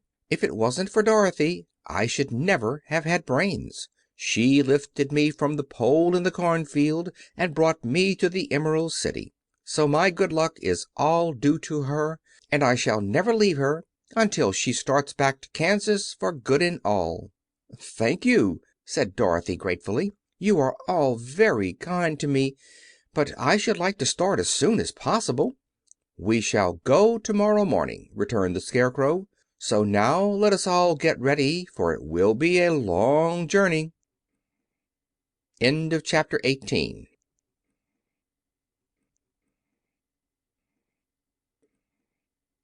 Chapter 19 of The Wonderful Wizard of Oz by L. Frank Baum. Attacked by the Fighting Trees. The next morning Dorothy kissed the pretty green girl good-bye, and they all shook hands with the soldier with the green whiskers, who had walked with them as far as the gate. When the Guardian of the Gate saw them again he wondered greatly that they could leave the beautiful city to get into new trouble, but he at once unlocked their spectacles, which he put back into the green box, and gave them many good wishes to carry with them. "You are now our ruler," he said to the Scarecrow, "so you must come back to us as soon as possible." "I certainly shall, if I am able," the Scarecrow replied. "But I must help Dorothy to get home first." As Dorothy bade the good-natured Guardian a last farewell, she said, "I have been very kindly treated in your lovely city, and everyone has been good to me. I cannot tell you how grateful I am." "Don't try, my dear," he answered. "We should like to keep you with us, but if it is your wish to return to Kansas, I hope you will find a way." He then opened the gate of the outer wall, and they walked forth and started upon their journey. The sun shone brightly as our friends turned their faces toward the land of the South. They were all in the best of spirits and laughed and chatted together. Dorothy was once more filled with the hope of getting home, and the Scarecrow and the Tin Woodman were glad to be of use to her. As for the Lion, he sniffed the fresh air with delight and whisked his tail from side to side in pure joy at being in the country again, while Toto ran around them and chased the moths and butterflies, barking merrily all the time. "City life does not agree with me at all," remarked the Lion, as they walked along at a brisk pace. "I have lost much flesh since I lived there, and now I am anxious for a chance to show the other beasts how courageous I have grown." They now turned and took a last look at the Emerald City. All they could see was a mass of towers and steeples behind the green walls, and high up above everything the spires and dome of the Palace of Oz. "Oz was not such a bad wizard, after all," said the Tin Woodman, as he felt his heart rattling around in his breast. "He knew how to give me brains, and very good brains, too," said the Scarecrow. "If Oz had taken a dose of the same courage he gave me," added the Lion, "he would have been a brave man." Dorothy said nothing. Oz had not kept the promise he made her, but he had done his best, so she forgave him. As he said, He was a good man, even if he was a bad wizard. The first day's journey was through the green fields and bright flowers that stretched about the Emerald City on every side. They slept that night on the grass with nothing but the stars over them, and they rested very well indeed. In the morning they traveled on until they came to a thick wood. There was no way of going around it, for it seemed to extend to the right and left as far as they could see, and besides, they did not dare change the direction of their journey for fear of getting lost. So they looked for the place where it would be easiest to get into the forest. The Scarecrow, who was in the lead, finally discovered a big tree with such wide spreading branches that there was room for the party to pass underneath. So he walked forward to the tree, but just as he came under the first branches, they bent down and twined around him, and the next minute he was raised from the ground and flung headlong among his fellow travelers. This did not hurt the Scarecrow, but it surprised him, and he looked rather dizzy when Dorothy picked him up. "Here is another space between the trees," called the Lion. "Let me try it first," said the Scarecrow, "for it doesn't hurt me to get thrown about." He walked up to the tree as he spoke, but its branches immediately seized him and tossed him back again. "This is strange!" exclaimed Dorothy. "What shall we do?" "The trees seem to have made up their minds to fight us and stop our journey," remarked the Lion. "I believe I will try it myself," said the Woodman, and shouldering his axe, he marched up to the first tree that had handled the Scarecrow so roughly. When a big branch bent down to seize him, the Woodman chopped at it so fiercely that he cut it in two. At once the tree began shaking all its branches as if in pain, and the Tin Woodman passed safely under it. "Come on!" he shouted to the others. "Be quick!" They all ran forward and passed under the tree without injury, except Toto, who was caught by a small branch and shaken until he howled. But the Woodman promptly chopped off the branch and set the little dog free. The other trees of the forest did nothing to keep them back, so they made up their mind that only the first row of trees could bend down their branches, and that probably these were the policemen of the forest, and given this wonderful power in order to keep strangers out of it. The four travelers walked with ease through the trees until they came to the farther edge of the wood. Then, to their surprise, they found before them a high wall which seemed to be made of white china. It was smooth, like the surface of a dish, and higher than their heads. "What shall we do now?" asked Dorothy. "I will make a ladder," said the Tin Woodman, "for we certainly must climb over the wall." End of chapter 19.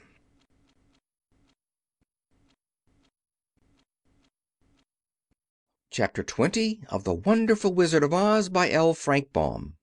The Dainty China Country. While the Woodman was making a ladder from wood which he found in the forest, Dorothy lay down and slept, for she was tired by the long walk. The Lion also curled himself up to sleep, and Toto lay beside him.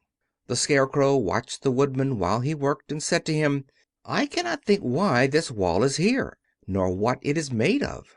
"Rest your brains and do not worry about the wall," replied the Woodman. "When we have climbed over it we shall know what is on the other side." After a time the ladder was finished. It looked clumsy, but the Tin Woodman was sure it was strong and would answer their purpose. The Scarecrow waked Dorothy and the Lion and Toto and told them that the ladder was ready. The Scarecrow climbed up the ladder first, but he was so awkward that Dorothy had to follow close behind and keep him from falling off. When he got his head over the top of the wall, the Scarecrow said, "Oh, my!" "Go on!" exclaimed Dorothy. So the Scarecrow climbed farther up and sat down on the top of the wall, and Dorothy put her head over and cried, "Oh, my!" just as the Scarecrow had done. Then Toto came up and immediately began to bark, but Dorothy made him be still. The Lion climbed the ladder next, and the Tin Woodman came last, but both of them cried, "Oh, my!" as soon as they looked over the wall. When they were all sitting in a row on the top of the wall, they looked down and saw a strange sight. Before them was a great stretch of country, having a floor as smooth and shining and white as the bottom of a big platter. Scattered around were many houses made entirely of china and painted in the brightest colors. These houses were quite small, the biggest of them reaching only as high as Dorothy's waist. There were also pretty little barns, with china fences around them, and many cows and sheep and horses and pigs and chickens, all made of china, were standing about in groups. But the strangest of all were the people who lived in this queer country. There were milkmaids and shepherdesses, with brightly colored bodices and golden spots all over their gowns, and princesses with most gorgeous frocks of silver and gold and purple, and shepherds dressed in knee breeches with pink and yellow and blue stripes down them, and golden buckles on their shoes, and princes with jeweled crowns upon their heads, wearing ermine robes and satin doublets, and funny clowns in ruffled gowns with round red spots upon their cheeks and tall pointed caps. And, strangest of all, these people were all made of china, even to their clothes, and were so small that the tallest of them was no higher than Dorothy's knee. No one did so much as look at the travelers at first, except one little purple china dog with an extra large head, which came to the wall and barked at them in a tiny voice, afterwards running away again. "How shall we get down?" asked Dorothy.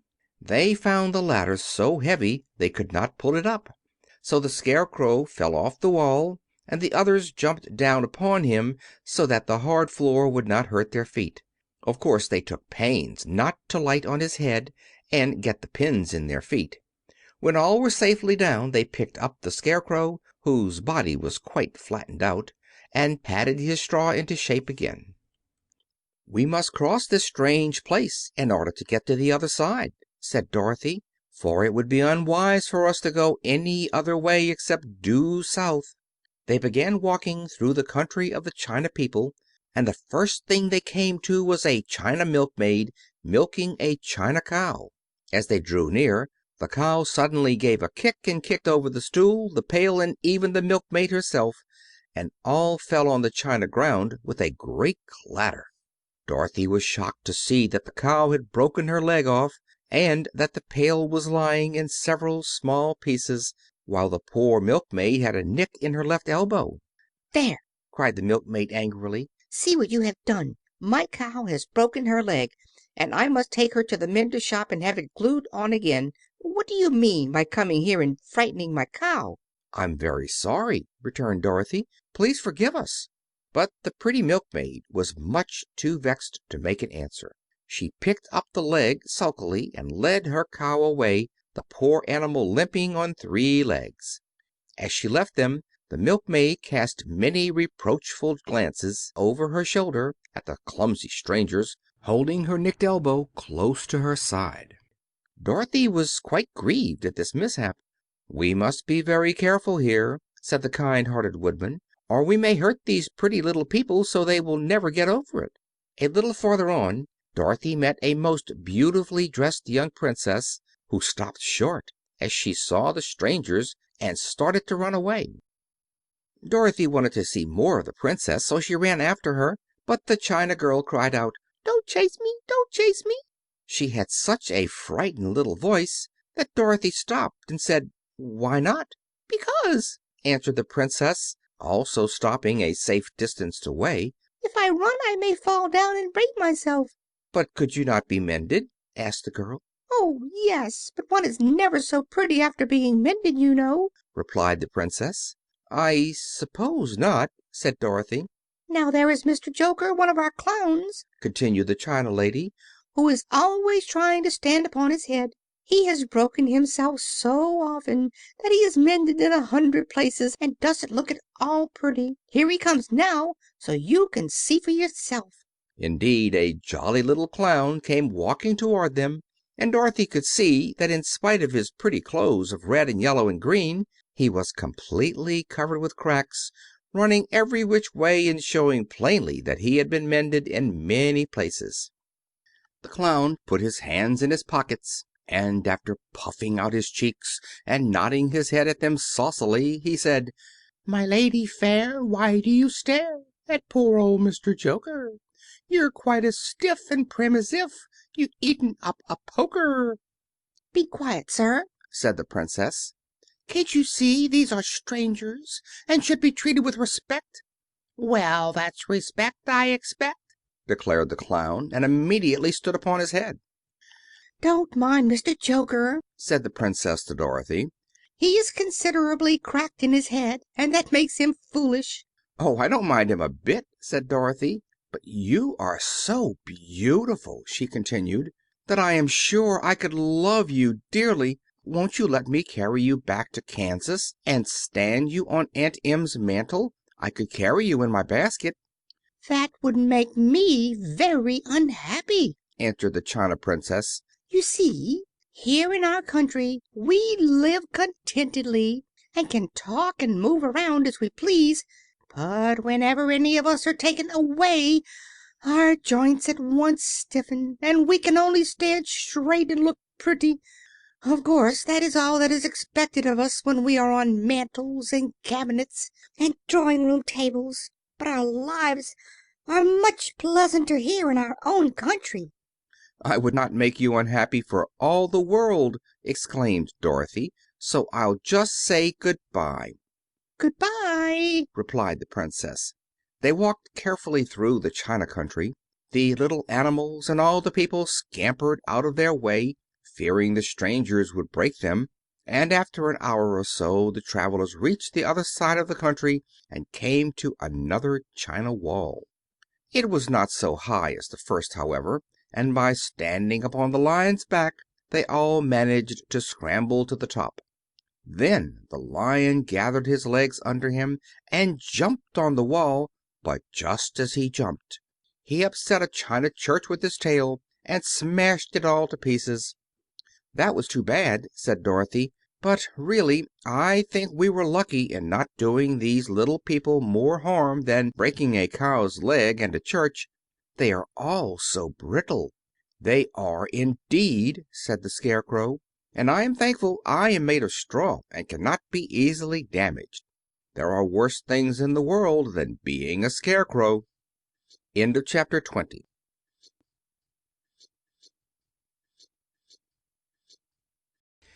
Chapter 21 of The Wonderful Wizard of Oz by L. Frank Baum. The Lion becomes the King of Beasts. After climbing down from the China Wall, the travelers found themselves in a disagreeable country, full of bogs and marshes and covered with tall, rank grass. It was difficult to walk without falling into muddy holes, for the grass was so thick that it hid them from sight. However, by carefully picking their way they got safely along until they reached solid ground. But here the country seemed wilder than ever, and after a long and tiresome walk through the underbrush they entered another forest, where the trees were bigger and older than any they had ever seen. "This forest is perfectly delightful," declared the Lion, looking around him with joy. "Never have I seen a more beautiful place." "It seems gloomy," said the Scarecrow. "Not a bit of it," answered the Lion. "I should like to live here all my life. See how soft the dried leaves are under your feet, and how rich and green the moss is that clings to these old trees. Surely no wild beast could wish a pleasanter home." "Perhaps there are wild beasts in the forest now," said Dorothy. "I suppose there are," returned the Lion, "but I do not see any of them about." They walked through the forest until it became too dark to go any farther. Dorothy and Toto and the Lion lay down to sleep, while the Woodman and the Scarecrow kept watch over them as usual. When morning came they started again. Before they had gone far they heard a low rumble, as of the growling of many wild animals. Toto whimpered a little, but none of the others was frightened, and they kept along the well-trodden path until they came to an opening in the wood, in which were gathered hundreds of beasts of every variety. There were tigers and elephants and bears and wolves and foxes and all the others in the natural history, and for a moment Dorothy was afraid. But the Lion explained that the animals were holding a meeting, and he judged by their snarling and growling that they were in great trouble. As he spoke, several of the beasts caught sight of him, and at once the great assemblage hushed as if by magic. The biggest of the tigers came up to the Lion and bowed, saying, "Welcome, O King of Beasts. You have come in good time to fight our enemy and bring peace to all the animals of the forest once more." "What is your trouble?" asked the Lion quietly. "We are all threatened," answered the tiger, "by a fierce enemy which has lately come into this forest. It is a most tremendous monster, like a great spider, with a body as big as an elephant and legs as long as a tree trunk. It has 8 of these long legs, and as the monster crawls through the forest, he seizes an animal with a leg and drags it to his mouth, where he eats it as a spider does a fly. Not one of us is safe while this fierce creature is alive, and we had called a meeting to decide how to take care of ourselves when you came among us." The Lion thought for a moment. "Are there any other lions in this forest?" he asked. "No, there were some, but the monster has eaten them all. And besides, there were none of them nearly so large and brave as you." "If I put an end to your enemy, will you bow down to me and obey me as King of the Forest?" inquired the Lion. "We will do that gladly," returned the tiger, and all the other beasts roared with a mighty roar. "We will!" "Where is this great spider of yours now?" asked the Lion. "Yonder, among the oak trees," said the tiger, pointing with his forefoot. "Take good care of these friends of mine," said the Lion, "and I will go at once to fight the monster." He bade his comrades good-bye and marched proudly away to do battle with the enemy. The great spider was lying asleep when the Lion found him, and it looked so ugly that its foe turned up his nose in disgust. Its legs were quite as long as the tiger had said, and its body was covered with coarse black hair. It had a great mouth with a row of sharp teeth a foot long, but its head was joined to the pudgy body by a neck as slender as a wasp's waist. This gave the Lion a hint of the best way to attack the creature, and he knew it was easier to fight it asleep than awake. He gave a great spring and landed directly upon the monster's back. Then, with one blow of his heavy paw, all armed with sharp claws, he knocked the spider's head from its body. Jumping down, he watched it until the long legs stopped wiggling, when he knew it was quite dead. The Lion went back to the opening where the beasts of the forest were waiting for him, and said proudly, "You need fear your enemy no longer." Then the beasts bowed down to the Lion as their king, and he promised to come back and rule over them as soon as Dorothy was safely on her way to Kansas. End of chapter 21.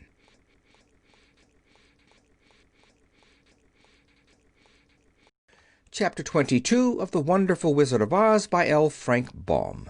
The Country of the Quadlings.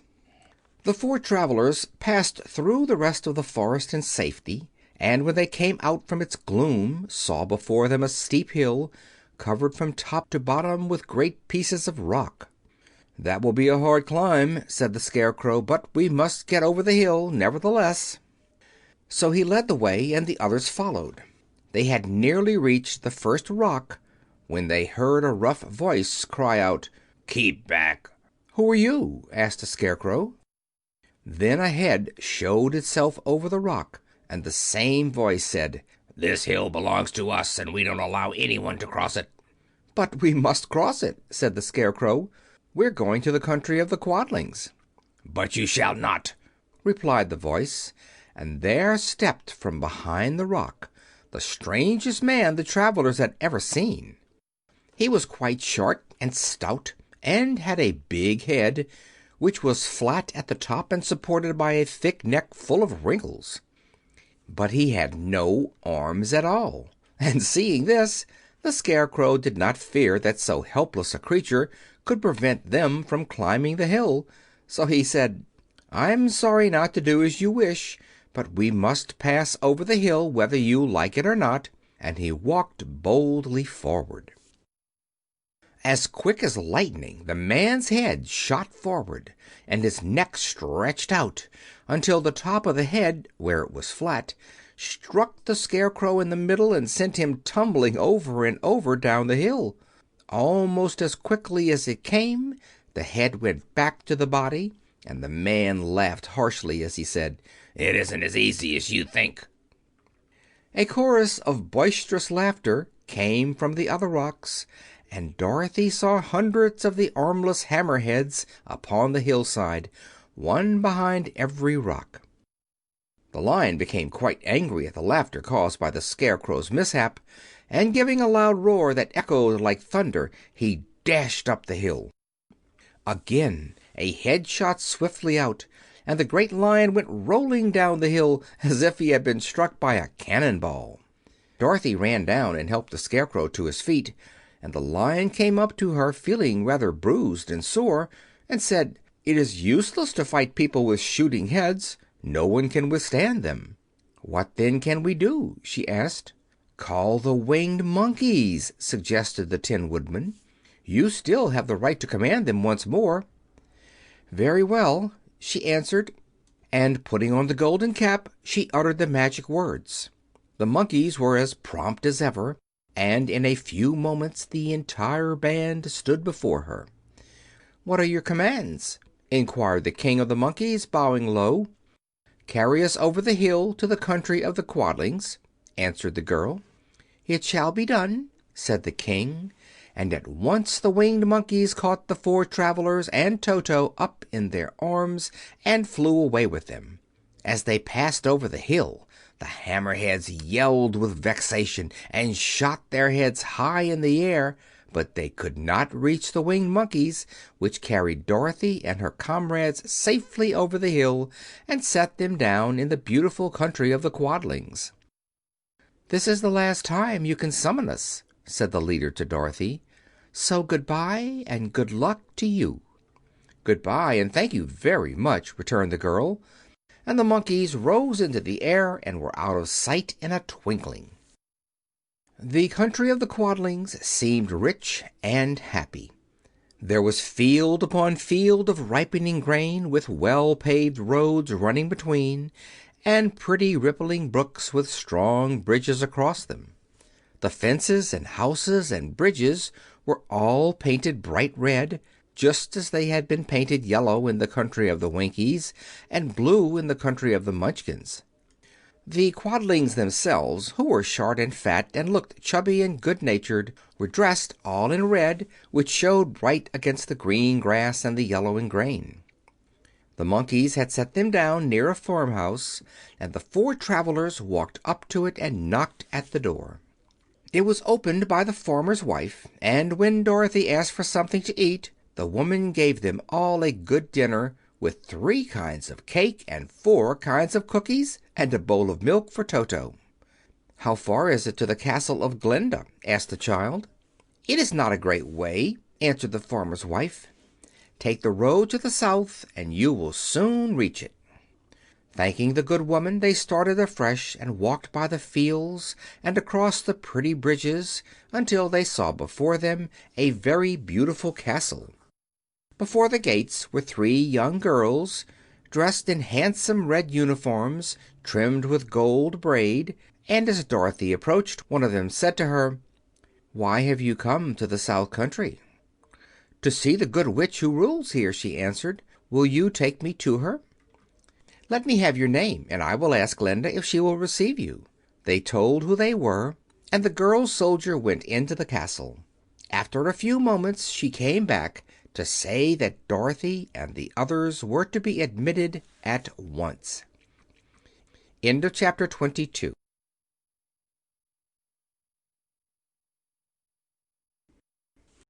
Chapter 23 of The Wonderful Wizard of Oz by L. Frank Baum. Glinda the Good Witch grants Dorothy's wish. Before they went to see Glinda, however, they were taken to a room of the castle where Dorothy washed her face and combed her hair, and the Lion shook the dust out of his mane, and the Scarecrow patted himself into his best shape, and the Woodman polished his tin and oiled his joints. When they were all quite presentable, they followed the soldier girl into a big room where the witch Glinda sat upon a throne of rubies. She was both beautiful and young to their eyes. Her hair was a rich red in color and fell in flowing ringlets over her shoulders. Her dress was pure white, but her eyes were blue, and they looked kindly upon the little girl. "What can I do for you, my child?" she asked. Dorothy told the witch all her story: how the cyclone had brought her to the land of Oz, how she had found her companions, and of the wonderful adventures they had met with. "My greatest wish now," she added, "is to get back to Kansas, for Aunt Em will surely think something dreadful has happened to me, and that will make her put on mourning, and unless the crops are better this year than they were last, I am sure Uncle Henry cannot afford it." Glinda leaned forward and kissed the sweet, upturned face of the loving little girl. "Bless your dear heart," she said, "I am sure I can tell you of a way to get back to Kansas." Then she added, "But if I do, you must give me the golden cap." "Willingly!" exclaimed Dorothy. "Indeed, it is of no use to me now, and when you have it you can command the winged monkeys 3 times. And I think I shall need their services just those 3 times," answered Glinda, smiling. Dorothy then gave her the golden cap, and the witch said to the Scarecrow, "What will you do when Dorothy has left us?" "I will return to the Emerald City," he replied, "for Oz has made me its ruler, and the people like me. The only thing that worries me is how to cross the Hill of the Hammerheads." "By means of the golden cap I shall command the winged monkeys to carry you to the gates of the Emerald City," said Glinda, "for it would be a shame to deprive the people of so wonderful a ruler." "Am I really wonderful?" asked the Scarecrow. "You are unusual," replied Glinda. Turning to the Tin Woodman, she asked, "What will become of you when Dorothy leaves this country?" He leaned on his axe and thought a moment. Then he said, "The Winkies were very kind to me and wanted me to rule over them after the Wicked Witch died. I am fond of the Winkies, and if I could get back to the country of the West I should like nothing better than to rule over them forever." "My second command to the winged monkeys," said Glinda, "will be that they carry you safely to the land of the Winkies. Your brain may not be so large to look at as that of the Scarecrow, but you are really brighter than he is, when you are well polished. And I am sure you will rule the Winkies wisely and well." Then the witch looked at the big shaggy Lion and asked, "When Dorothy has returned to her own home, what will become of you?" "Over the Hill of the Hammerheads," he answered, "lies a grand old forest, and all the beasts that live there have made me their king. If I could only get back to this forest I would pass my life very happily there." "My third command to the winged monkeys," said Glinda, "shall be to carry you to your forest. Then, having used up the powers of the golden cap, I shall give it to the King of the Monkeys, that he and his band may thereafter be free for evermore." The Scarecrow and the Tin Woodman and the Lion now thanked the Good Witch earnestly for her kindness, and Dorothy exclaimed, "You are certainly as good as you are beautiful. But you have not yet told me how to get back to Kansas." "Your silver shoes will carry you over the desert," replied Glinda. "If you had known their power you could have gone back to your Aunt Em the very first day you came to this country." "But then I should not have had my wonderful brains!" cried the Scarecrow. "I might have passed my whole life in the farmer's cornfield." "And I should not have had my lovely heart," said the Tin Woodman. "I might have stood and rusted in the forest till the end of the world." "And I should have lived a coward forever," declared the Lion, "and no beast in all the forest would have had a good word to say to me." "That is all true," said Dorothy, "and I am glad I was of use to these good friends. But now that each of them has had what he most desired, and each is happy in having a kingdom to rule besides, I think I should like to go back to Kansas." "The Silver Shoes," said the Good Witch, "have wonderful powers, and one of the most curious things about them is that they can carry you to any place in the world in 3 steps, and each step will be made in the wink of an eye. All you have to do is to knock the heels together 3 times and command the shoes to carry you wherever you wish to go." "If that is so," said the child joyfully, "I will ask them to carry me back to Kansas at once." She threw her arms around the Lion's neck and kissed him, patting his big head tenderly. Then she kissed the Tin Woodman, who was weeping in a way most dangerous to his joints. But she hugged the soft, stuffed body of the Scarecrow in her arms instead of kissing his painted face, and found she was crying herself at this sorrowful parting from her loving comrades. Glinda the Good stepped down from her ruby throne to give the little girl a good-bye kiss, and Dorothy thanked her for all the kindness she had shown to her friends and herself. Dorothy now took Toto up solemnly in her arms, and having said one last good-bye, she clapped the heels of her shoes together 3 times, saying, "Take me home to Aunt Em." Instantly she was whirling through the air, so swiftly that all she could see or feel was the wind whistling past her ears. The Silver Shoes took but 3 steps, and then she stopped so suddenly that she rolled over upon the grass several times before she knew where she was. At length, however, she sat up and looked about her. "Good gracious!" she cried. For she was sitting on the broad Kansas prairie, and just before her was the new farmhouse Uncle Henry built after the cyclone had carried away the old one. Uncle Henry was milking the cows in the barnyard, and Toto had jumped out of her arms and was running toward the barn, barking furiously. Dorothy stood up and found she was in her stocking feet, for the Silver Shoes had fallen off in her flight through the air and were lost forever in the desert. End of chapter 23.